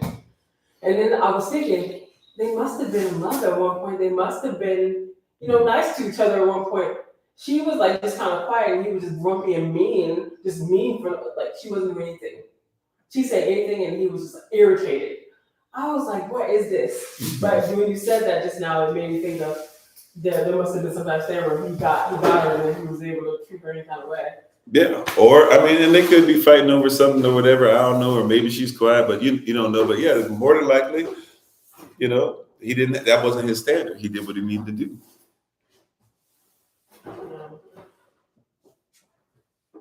Right? You see, so it's like there's a lot of stuff that we go through and we're like, how did this happen? We don't peep standards. That's not even it should be a standard to look for standards, right? We were talking about that in our animalistic behavior series. Animals ask more from, they don't do marriage per se, but you know what I'm saying? Before they lay down with each other, there's a lot of animals that ask more than what we see people ask at the club. Like you can't just dance with me. Like if you're a bird, you can't just dance with me. If you're a peacock, everybody's like, oh, it's this and that. It's like, do you know why the peacock male looks the way he does and why usually the males are the more colorful? Because they got to impress. Do you know how long it takes? Like, I don't even think, do some research one time. Study how long it takes a peacock. And there's like 3 or 4 different types. I get it. But the ones that you know of that have the huge long tails and things like that, there's also the African one as well and some others.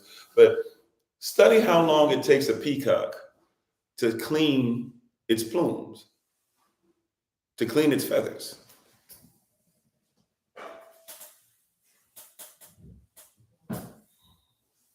Amen. Thank you, Sister Katisha. Right? Like, study how long it takes them. It takes a really long time. Right? And they do that because they're trying their best to make sure that when they come across somebody who they think is deserving of being their helpmate on their level, they're trying their best to show them that they're worthy. I was thinking about my mentor used to say, when you find a mate, make sure you use the bird method. Oh. Make sure you get yourself a house, get yourself established, all Mhm. that. Yeah, and that's what we were supposed to do, and we didn't know that. I didn't know that, and I fully admit it. But yeah, things like that, and so I'm still catching up on a lot of different things. I'm in a lot better space than I used to be, and I'm still catching up. But on certain principles, it should be there. And once again, when we started off in the beginning, remember, these sons, they're going to have faith in what? Their fathers, or at least father figures, right? These sons are going to have faith in what they see. My son is going to grow up seeing that his mother. Remember, I don't even know if his mother was listening, so this might be news to her. But I asked Solomon at the beginning of this. I said, "What is it that a husband should do for a wife?" And y'all heard his responses. And he started out, his first 3 responses were stuff like, I don't know if I'm going to order, but his first 3 responses were basically, he should be able to make sure that she can go where she wants to go. He should make sure she can travel to places she likes. He should be able to take her to places that make her feel nice, right? Like, that was like his first 3 responses. In his mind, what he sees his father do is, what I ask him, what does a husband do? His mind is, his wife should feel like she's loved, she gets affection, she's secure. That's his first 3 responses. Even before he talked about the house, his first 3 responses. She should be able to do this, do that. Then what else did we talk about? He should take care of his children. What else did he talk about? He should know about the word. You see? So he's going to have faith in what he's seen. And this is why it's important that we start acting right, loving right. Love is action, right? It's important we start acting right, because your actions are your love. By this will men know that you are my disciples, by the way that you what? Love one another.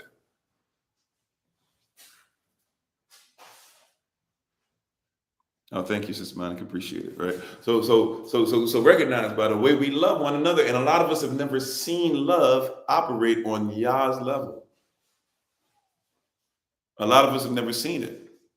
It's new to us.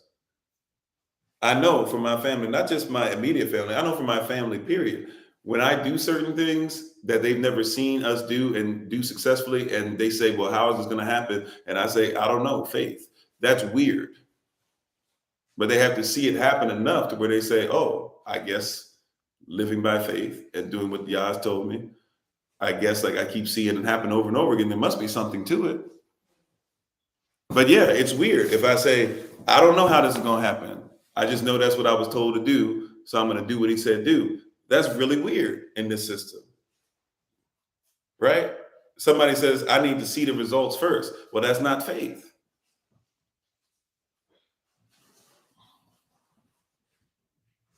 You see what I'm saying? So I hear what people are saying. I get what people mean. I get why people want me to do this, whatever. I get it. But there's a lot of stuff I'm doing, and I got to recognize it's by faith. But guess what? My faith has made me worthy of my works, right? My faith has made me worthy of my works. By faith, I preached to trees at one point in my life.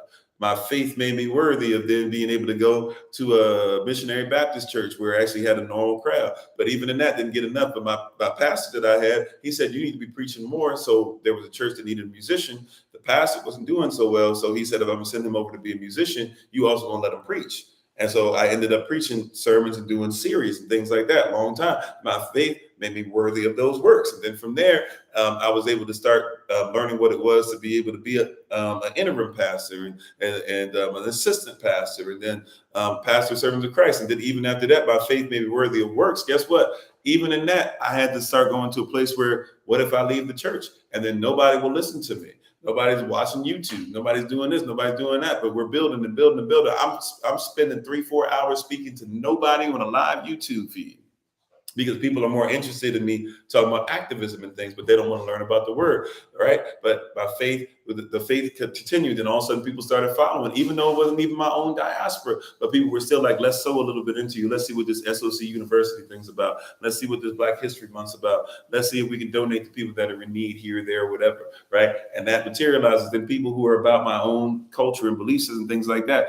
It was my faith that made me worthy of my works. And when I had faith, it made me worthy of this level of work. And I had faith that if I was faithful over a few things in that work, then that would make me worthy of being ruler over many type of works. Right? And then you got to get to a place. And then you have to get to a place. And then you have to get to a place of what? What comes next? Praise God. Then you have to get to a place to where humility does not mean sacrifice sacrifice who you are.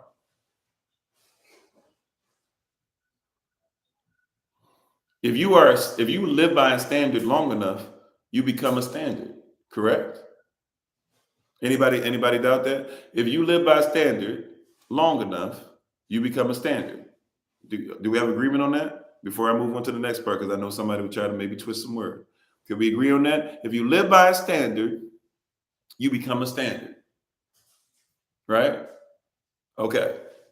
If we have agreement on that, if I live by a standard long enough, that means that I understand. Whatever I understand, that means that I'm standard for somebody else. I understand. So now you are a reference point. Your life is a reference point. Do not let anybody tell you how your life is not a reference point for something. Somebody is looking at how you keep overcoming constantly and consistently without fail, and they need to see you. They need to see you on the live session. They need to see you make some food. They need to see you heal people. They need to see you, they need to see you give tools to people so that they might be healed, right, within their own body. They need to see you to honor and to love. They need to see you step out on faith and be successful.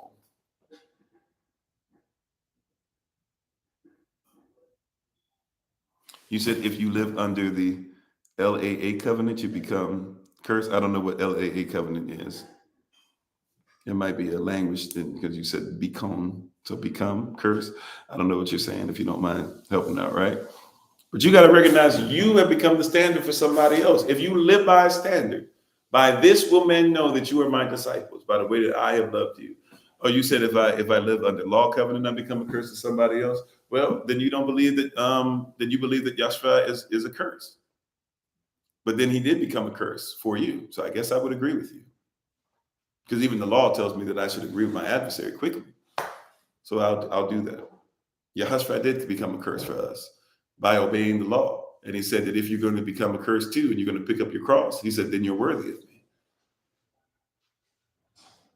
Right after John 13, we see in commandments as well by Yahshua the Messiah himself. If you love me, you will keep my commandments.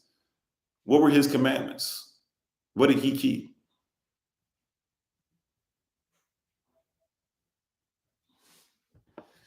So yes, I'll agree with you that Christ became a curse for you to be able to say that you shouldn't become a curse for anybody else, right? You shouldn't curse others, but you should become a curse for others. Do you know that even part of the definition of wife in Hebrew, when you look up the actual definition, not the characters, but the definition of the word, well, technically, even with the characters, part of the definition for a wife means that she becomes a curse. Why? Because when somebody becomes a mother, she's willing to die that a child will become. You said he became a child, a curse for us to fulfill the covenant. Yeah. What does the word fulfill mean? You think the word fulfill means to end. But that's not what it means. If something is full, does that mean it's ended?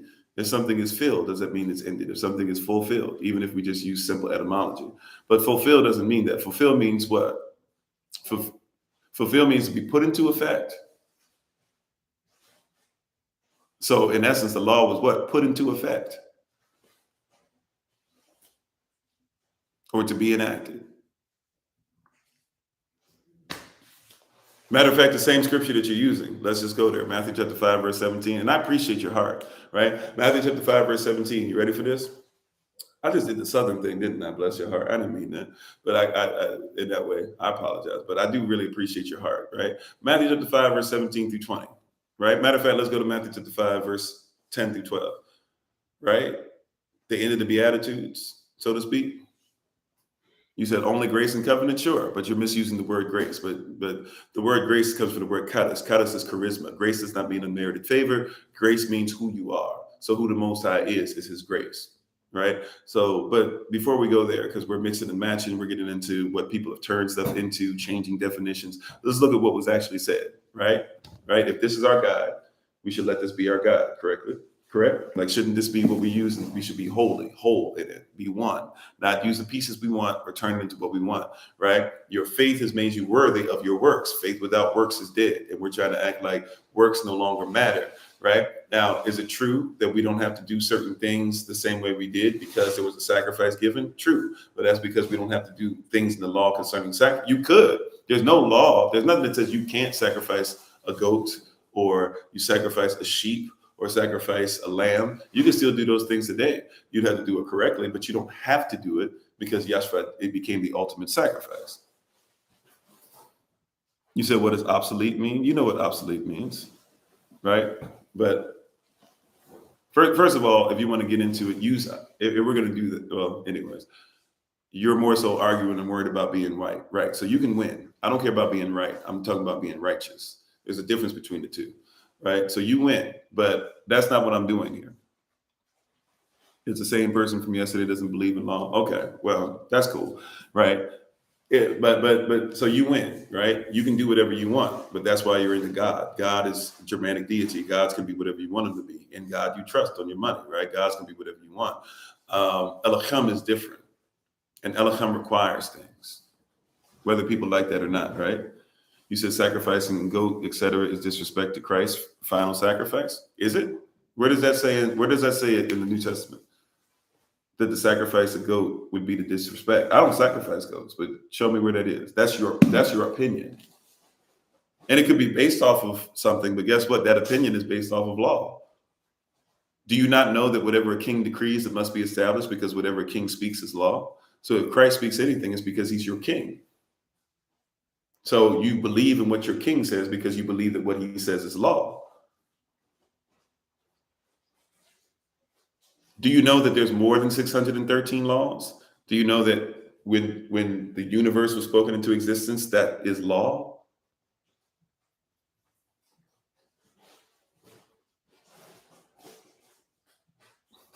Okay, once again, you think grace is unmerited favor. You look up charis and look up where charis comes from and look up charisma and tell me that charisma means unmerited favor. You're not being honest, or at least you're not even willing to see if I know anything I'm talking about. You're just willing to say that I'm wrong, and that's fine. You have every right to do that. But I would say that you're Christ, say that you should love me, even if you don't like me. So if you can't love me, who you see, but you say that you love him who you've never seen, you have a problem.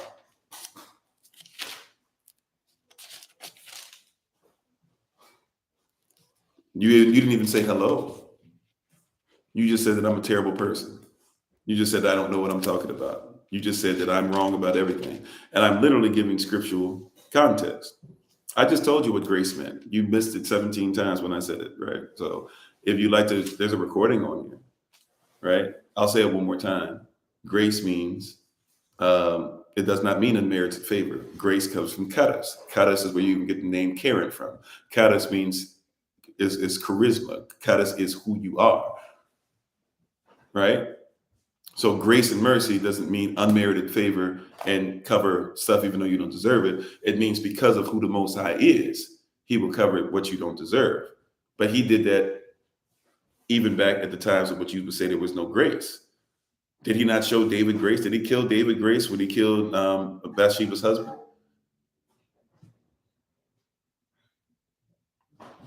To act like grace didn't exist until Christ was here is folly. It's not true. Was there not grace extended? People always talk about Adam sinning and all this other stuff, but was not grace extended to allow us to live long enough so that we could be covered in the blood of the Messiah that you're speaking so fervently on behalf of? See, to act, it's like when people do Revelation. There's stuff in Revelation chapter 12 that you got to know about Genesis chapter 3 to talk about. There's stuff in Revelation you got to know about Daniel chapter 2 and Daniel chapter 7. Revelation didn't start at Revelation chapter 1 because it's whole, it's holy. You said there was no grace covenant. There's only one covenant.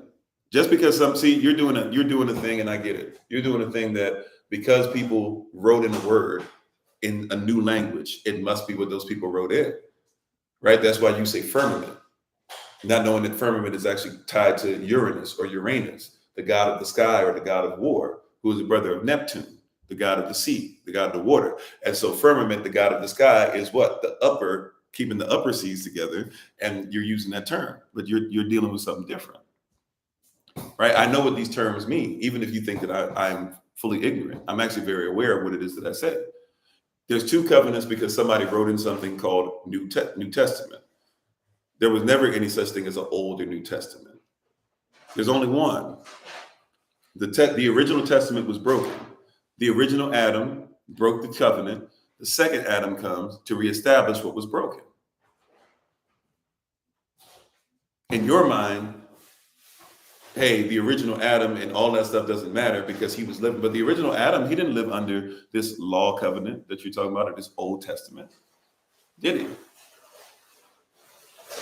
Isn't the same tree of life that only had one fruit on it in Genesis? Isn't it the same tree that shows up in Revelation that now has 12 fruit on it? And by the way, why do you think it has 12? Does Revelation chapter 7 matter? Because Revelation 7 says that sure, people of all tongues and nations and kindreds from all over the earth are going to be able to come into heaven. But doesn't Revelation chapter 7 first say that Israel must first be sealed? Not that Israel is better, but we still have to make sure that we're in accordance with a promise, because what Yah spoke yesterday is the same today, and it'll be the same tomorrow, and it'll be the same forevermore. Are you carrying something that's not even culturally relevant to this, or because somebody else wrote something else later? You said Moses was the mediator of the law covenant, Yahshua, because Jesus is half man, half Zeus, right? Even in this 1611 King James Version, the original one, there is no letter J in it. So somebody just made that up too, right? Which comes from Jesus or Jesus, which is something that Pontius Pilate put on the cross underneath his Hebrew name, Yahshua Ava, which is, here's Yahshua King, or Yeshua, King of the Hebrews. Right, but you're making the mistake that grace had to start with Christ. You don't think that there was any other time grace was given before Christ? It's like when I was talking to somebody who's on the opposite end of you, who said that we shouldn't do any New Testament, only the Old Testament. I was dealing with that either yesterday or the day before. Did you not? And the person was saying that baptism is a pagan custom. I was like, well, have you not read about people that dipped in the water and were cleansed and were told to do so by the prophet in the Old Testament? And what you deem as the Old Testament? You said, I know the J wasn't there then, but the J is there now, because what I deem to be there now is more important than what the Most High said then, right? Is that what we're doing? I don't think you see it, right? It's like, well, when I got together with my wife said that she deserved respect. But now that we've been together, you know what? I think I can be disrespectful now. She deserves respect then, but she don't deserve respect now. That doesn't make sense. Or watch this. My name is Kofi, which you don't care to call me as, because you don't even care to say hello to me or be like, hey, like let's be cordial towards one another. I'm just telling you everything you're saying is wrong, right? But my name is Kofi. My name is Kofi in Maryland. My name is Kofi in Georgia. My name is Kofi in California. My name is Kofi in China. My name is Kofi in England. My name is Kofi. If you were to take me and put me in a time machine and take me back to Shui, which is what you call Ghana now, West Africa, those same people would have called me Kofi back then. My name doesn't change just because you've decided it changes. But you don't care about that because what did we say earlier? Proverbs. See, I love it when the Most High allows us to be honest and just do this stuff, right? We just read about you. You weren't here, but you didn't know this, but we just read about you earlier. You ready for this? Before destruction, the heart of a man is haughty, and before honor is humility. He that answereth the matter before he heareth it, it is folly and shame unto him. The spirit of a man will sustain his infirmity, but a wounded spirit who can bear? You sound wounded. Verse 15, the heart of the Bana, what you would call prudent because you don't think it matters what words meant, but Bana means those who have been prepared to be husbands. The heart of the prudent getteth knowledge, intimacy, and the ear of the wise seeketh knowledge. A man's gift maketh room for him and bringeth him before great men. He that is first in his own cause. He that is first in his own cause seemeth just, but his neighbor cometh and searcheth him. And I really wish I could give you pearls. I can't give you pearls because you can't even accept the scraps. I would love to give you the pearls, but you're so busy denying that scraps are food that I can't even begin to try and explain to you what a pearl is.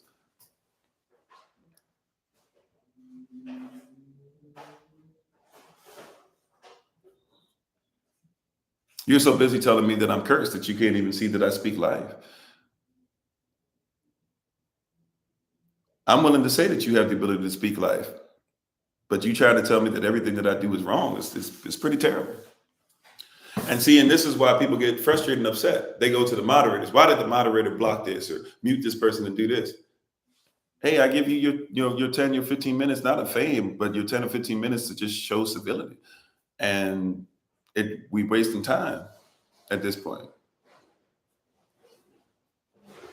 Your whole thing is to be right. So like I said, you can win. I'm done with it. You can win, right? But see, that's why the moderators do what they do. And that's why I let them do what they do. People get upset when the moderators do what they do. I'm like, don't be upset with them. We let the moderators roll the way they roll because they kind of protect us from going through some of this. In 1 minute, you could have shown, the decency. You say as a Christian, as a Cristiano, somebody who says that you're allowed to change the name of the Messiah, even though the Messiah himself, we didn't even get to the one I was trying to show you. You don't even want to read Matthew 5, 17 through 20. So let me just show you that. I'm not even going to give you Matthew 5, 10 through 12, right? Which is you going against prophets and stuff like that, which Christ said you shouldn't. I'm not going to give you Matthew chapter 7, verse 12, which says that you should make sure you're not going against prophets again, and you should do unto others as you want done unto yourself, for that's the law and the prophets. Let me just give you Matthew 5, 17 through 20. Matter of fact, I won't even look at it. You can read it up on your own. Verse 17 tells you that, yes, this is where you started, that those, what is it? Matthew 5, 17, do not think it that I came to destroy the law or the prophets. I came not to destroy the law, but that it might be fulfilled. That means to be put into effect or to be enacted. Verse 18, right after it says, until heaven and earth pass away, not one jot or tittle shall in no wise pass or basically be changed. What does that mean? The most minuscule of measurements, or even the yao, the handwriting that is written, should never be changed. But you're so busy saying that something didn't exist then, so we just change it now. But you're against your own Christ, who told you not to do that. Verse 19, he said, those who teach that you shouldn't be part of the kingdom, that you shouldn't follow the law and teach others not to do so, you are the least in the kingdom of heaven.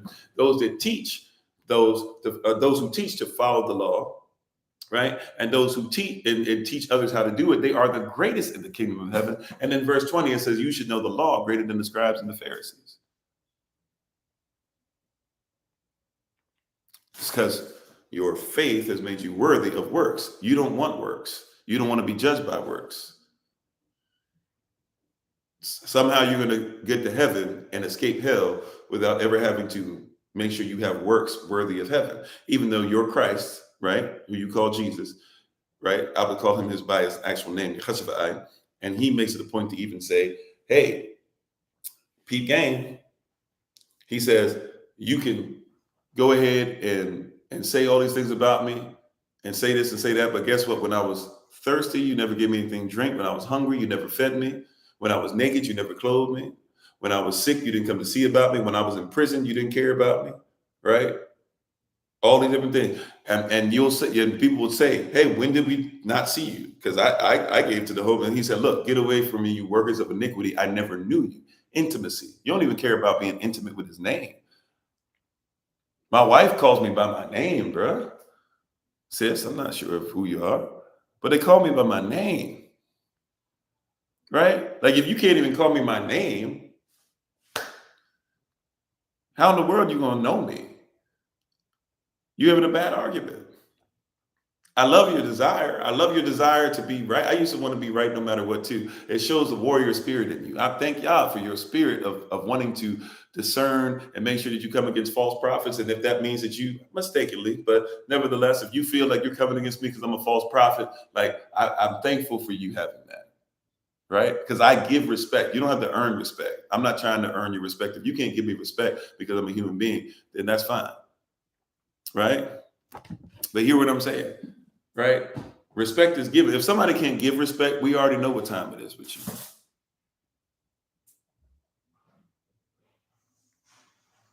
You hear what I'm saying? Your Christ said, by this will men know that you are my disciples by the way you love one another. If you can't love somebody, then we already know what time it is. You see what I'm saying? By the Messiah standard. And that's why we teach what we teach, right? If you're worthy of this work of coming against these false prophets, as people try to call myself, well, then guess what? Your love should be first things first. Your love should be more infectious. Your love should be more inspiring than your words against me.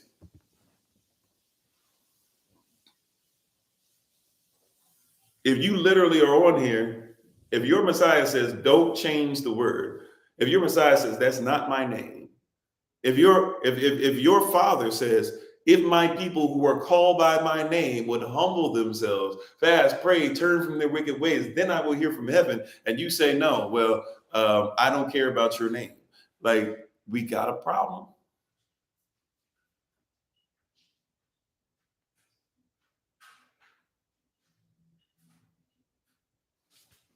We got a problem. Yeah, don't add or take away. That's Deuteronomy, that's Revelation. Right? We got a problem. If your whole thing is, I'm going to make sure that I tell you why I get to change what the word says, while then telling you that you don't get to tell me what's origin. I need you to see the cognitive dissonance. What are we talking about today? Your faith has made you worthy of your work. If you can't see that it's weird, it's wild, in our culture, it is uncivilized to change what the Most High says. And yet you keep saying, not only should you change it, but somebody should not fight for its original intent. Something's not making sense.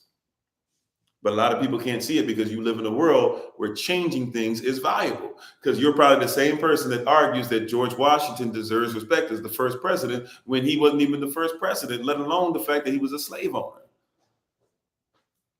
That's the same mindset that keeps people mentally enslaved.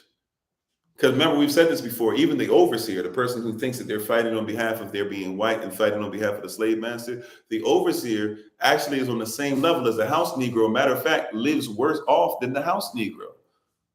But in their mind, the house Negro thinks that they're worse than the overseer because they're not white. And the overseer thinks that they're better than the slave because, hey, they happen to be white. But the overseer lives sometimes in worse housing than the field slave did.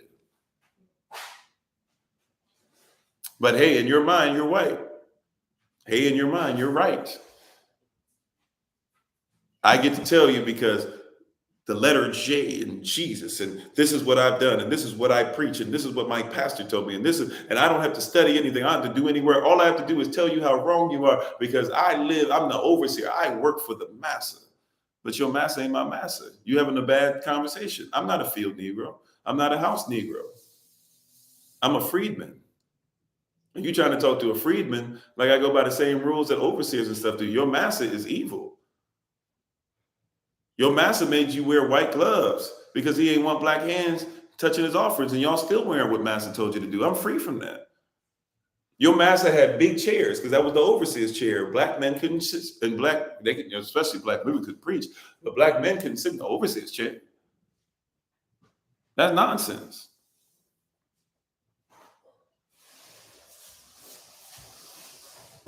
And then you think that you were saved because of how great you were, because of your situation. No, you got saved because you didn't even care. Saved is to be rescued, is it not? Why would you need to be rescued from something that's positive? Don't forget you got saved because you had no standards. Don't forget why you got saved. You had no standard. So to sit up here and start listing your bona fides to me, your bona fides don't mean anything because you have no standard. Your righteousness is as filthy rags. Stop telling me why you think you should change what the Most High said, because that's filthy to me. A filthy rag is a period rag. It has no life. There's no word in it. There's no zarat. There's no seed. The seedless egg begins to die, and now its blood cries up from the ground, giving the woman a hormonal imbalance.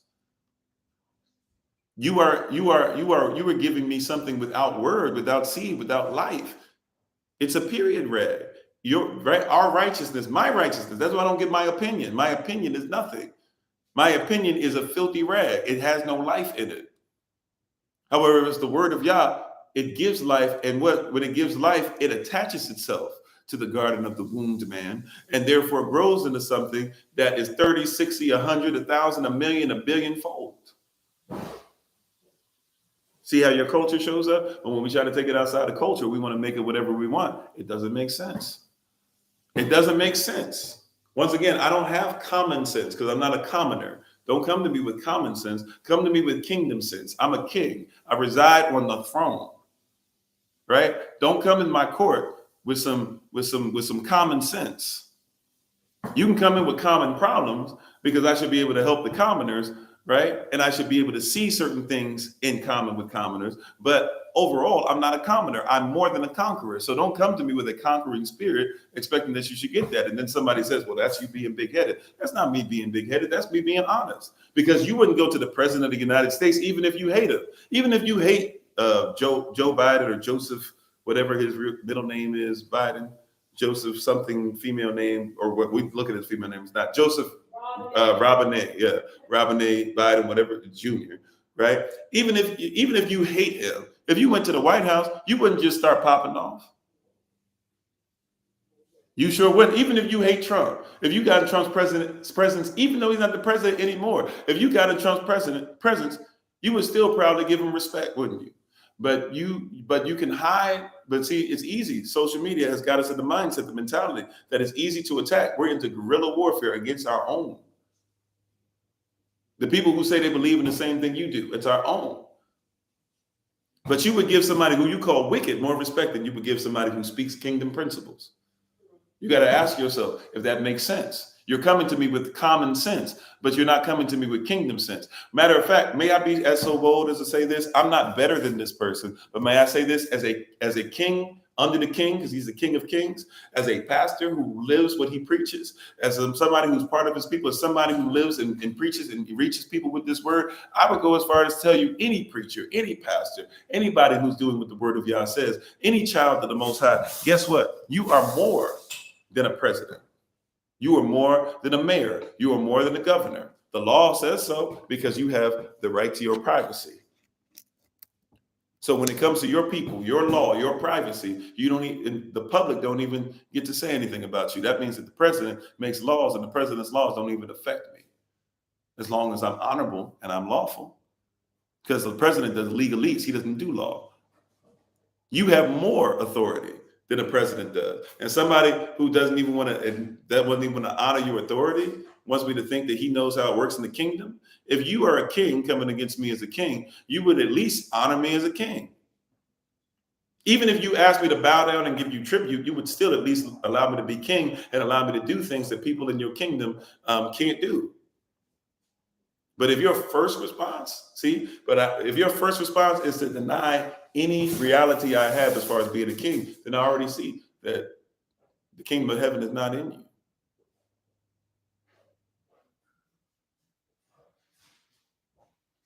Some people say, why do you honor these people? Why do you give them time? If somebody's doing this, why do you call people? Why do you let people call you, all throughout the day sometimes, and you got to interrupt things you're doing and this and that or whatever? Because you're kings and queens. Now, you're not my queen. My queen, she come before everybody, right? But I'm just trying to tell you, you're kings and queens. I will give you respect. And even if you disrespect, I might stop giving you time, but I'll still give you respect. If you are a king, I must approach you as a king. If you are a queen, I must approach you as a queen. If not, it's disrespect. Watch this. Do you respect the king or a queen? Because now, look, I know we can say they earned it, but let's be real. Do you respect Prince William because of anything Prince William did to deserve your respect, or do you deserve him because he's next in line to the throne? Like, let's just keep it. Yeah, let's just keep it a buck, right? Like, you don't care about William or Katie or Harry or whatever. What's the name? Megan or whomever. You don't care about them. You care about the only reason you care about them is because they're in line to the throne. You will give them the honor of studying what's going on with them more so than you'll do with your own family member, because you look at them as being on the throne, but you don't look at your family members being on the throne. That's the difference. We can try to argue this all day, all you want, but that's the reason why.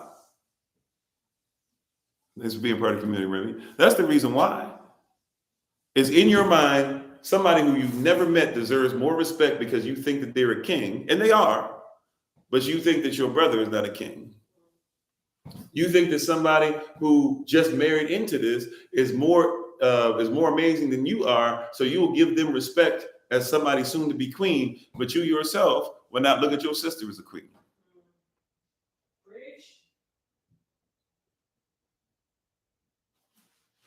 Right? Titles are fine, but titles come with what? Works. Your faith has made you worthy of your works. What works do you have? Who's done more for your community? You or the King of England? Why do you care more about the King of England than you do your next door neighbor? Why do you know his name, but you don't know your next door neighbor's name? What's the King of England's name right now? What's your next door neighbor's name right now? And you make excuses to say that that's okay. It's not okay, because that's why we don't build. Watch this. There's a sale going on right now at Walgreens. There's a sale going on at Walmart. There's a sale going on at Costco. Do you know the sales that are going on in your community right now in their businesses?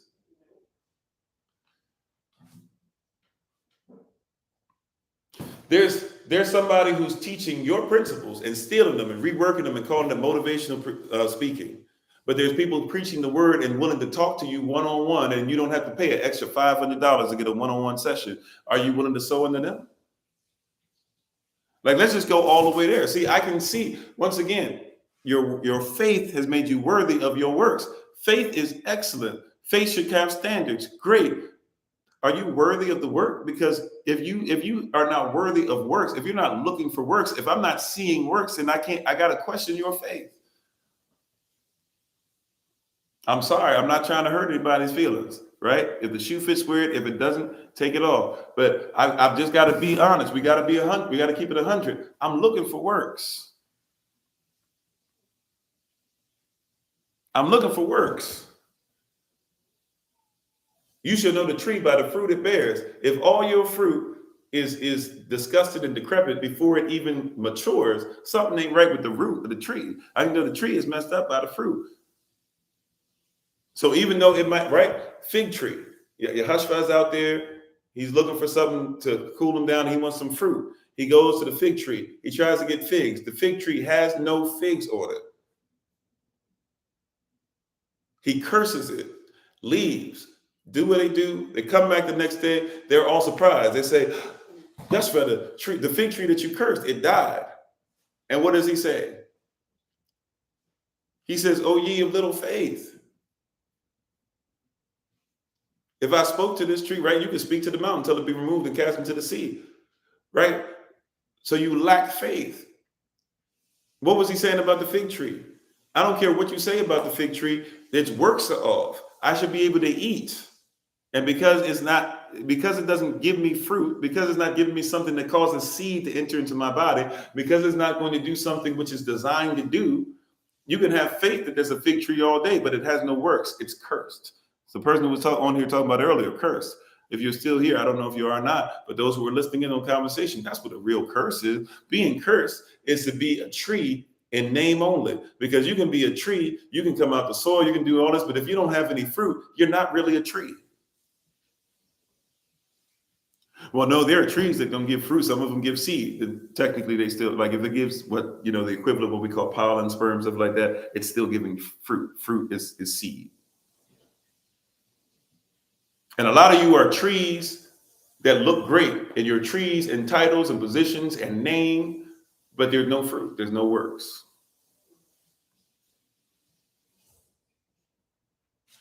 Marry us.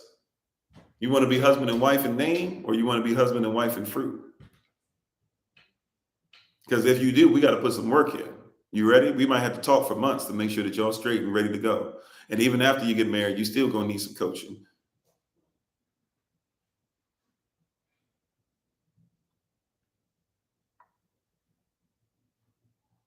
Right? A lot of people got businesses in name only, no customers. Right? I'm just saying. Now, look, work towards getting the customer. I started off with no customer. I just told you what happened with me, right? But at some point, if what I'm saying is real, I got to start having some kind of fruit. Even if people don't like me, you can't tell me they don't have fruit. You might not like the taste of the fruit. It don't have to be your fruit, but you can't say I have zero fruit. Because at some point, if what I'm doing for y'all is real, the tree has to bear fruit.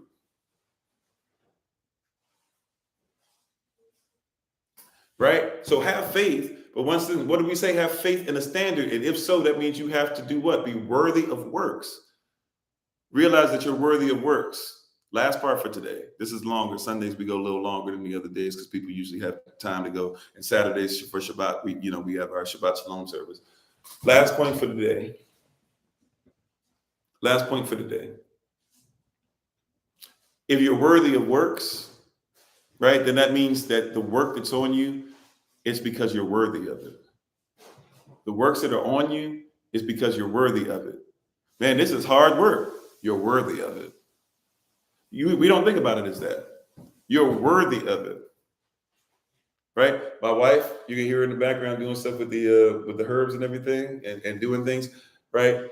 She looks at herself as being worthy of handling herbs. Right? So she does the work, but she's worthy of handling herbs. When we teach sovereignty, I tell people there's certain things we can't talk about sovereignty and stuff because there's some people that would take this and use it in all type of manipulative ways and things like that. You got to be worthy of sovereignty. Even the government says you got to be worthy. They'll let you be sovereign, but you got to show you're worthy of it. Don't just act like you should be sovereign just because. You got to be worthy of it. In our culture, you have to be adopted into a role. Even if you're born or if you've been, even if you've been born into a family, you still have to be adopted into a role. Just because you're firstborn, you should be trained to do this. But if you don't do what you're supposed to do, righteous as the firstborn, we might give it to the second, third, fourth, fifth, sixth, seventh born. You got to be worthy of it.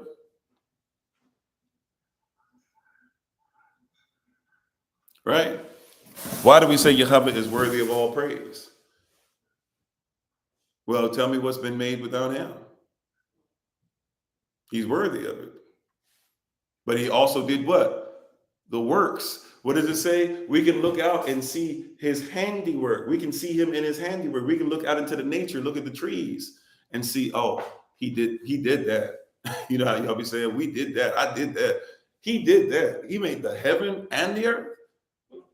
Oh, you did that. You worthy. You know what I'm saying? Like, you worthy of that. You mean when it rains, you even created rain in the midst when there was a time there was no rain? And you made something rain? You mean, wait a minute, you made the earth first to pop out of the water to have herb yielding seed and have water come out of the ground, because it's better that the water come out the ground so that to be able to water the seed and have to always wait for it to rain. So you actually had this thing in reverse of what we think. And then on top of that, then you made the sun, the moon, and the stars to come from the opposite side. So as the water was coming up and cooling things on the bottom, the sun would be able to come down and give the chlorophyll everything that's necessary. And then you would have fish in the water to make sure that the water was treated, and to have birds in the air to make sure that things were treated in the air. And then you would make something on the ground to till the ground and everything. So man didn't even have to till it. And all you did was make us so that we'd be able to enjoy what it is that you made, to dress it and to keep it and to name animals. Oh, you did that. That's why he's worthy. Right? He's worthy, right? His faith. You mean, wait a minute, you had faith that you could speak a word and whatever you spoke would become the universe, because universe literally means universe, a single spoken sentence. So whatever you spoke in faith, you already knew that all you had to do now, whatever you spoke, you were worthy of making sure that the works were done to have it to come into being. Oh, you did that. You are worthy. I wonder how much worth you would have if you started being in your work. Matter of fact, let me say it like this. I wonder if you would ever realize the work that you had if you would start doing your work. I had to leave the world alone when I realized my works were more important. That's why I chose to leave.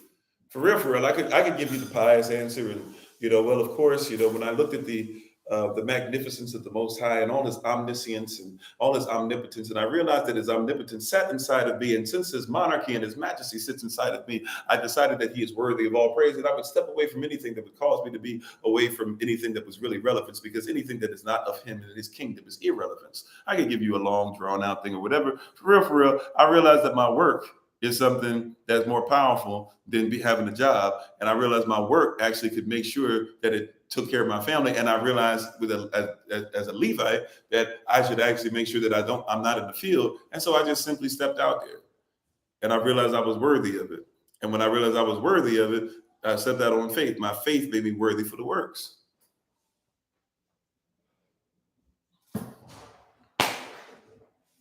That's what I realized. Brothers, don't get with no wife. Don't get with no, right? We don't want you giving no little girls or no girlfriends or no women anyway. We want you to get with a wife. But don't get with any of these wives out here and you not making sure that you're worthy of her. Because that means she come with a work. Hey, wives, don't get with no husbands. I didn't say boys. I didn't say men. Right? Don't get with none of these husbands that we train to be righteous. And then all of a sudden you get with them. And you're not going to make sure that you realize that they're worthy. And you're worthy. You're worthy of a work. It's a blessing to have this work. It's a blessing for me to make sure my wife is taken care of every day. It's a blessing for me to come and share a word with you every day.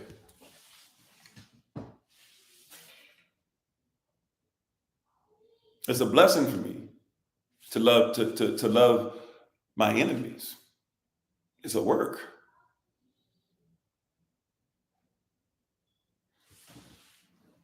Faith without works is dead. You got faith. Sounds great.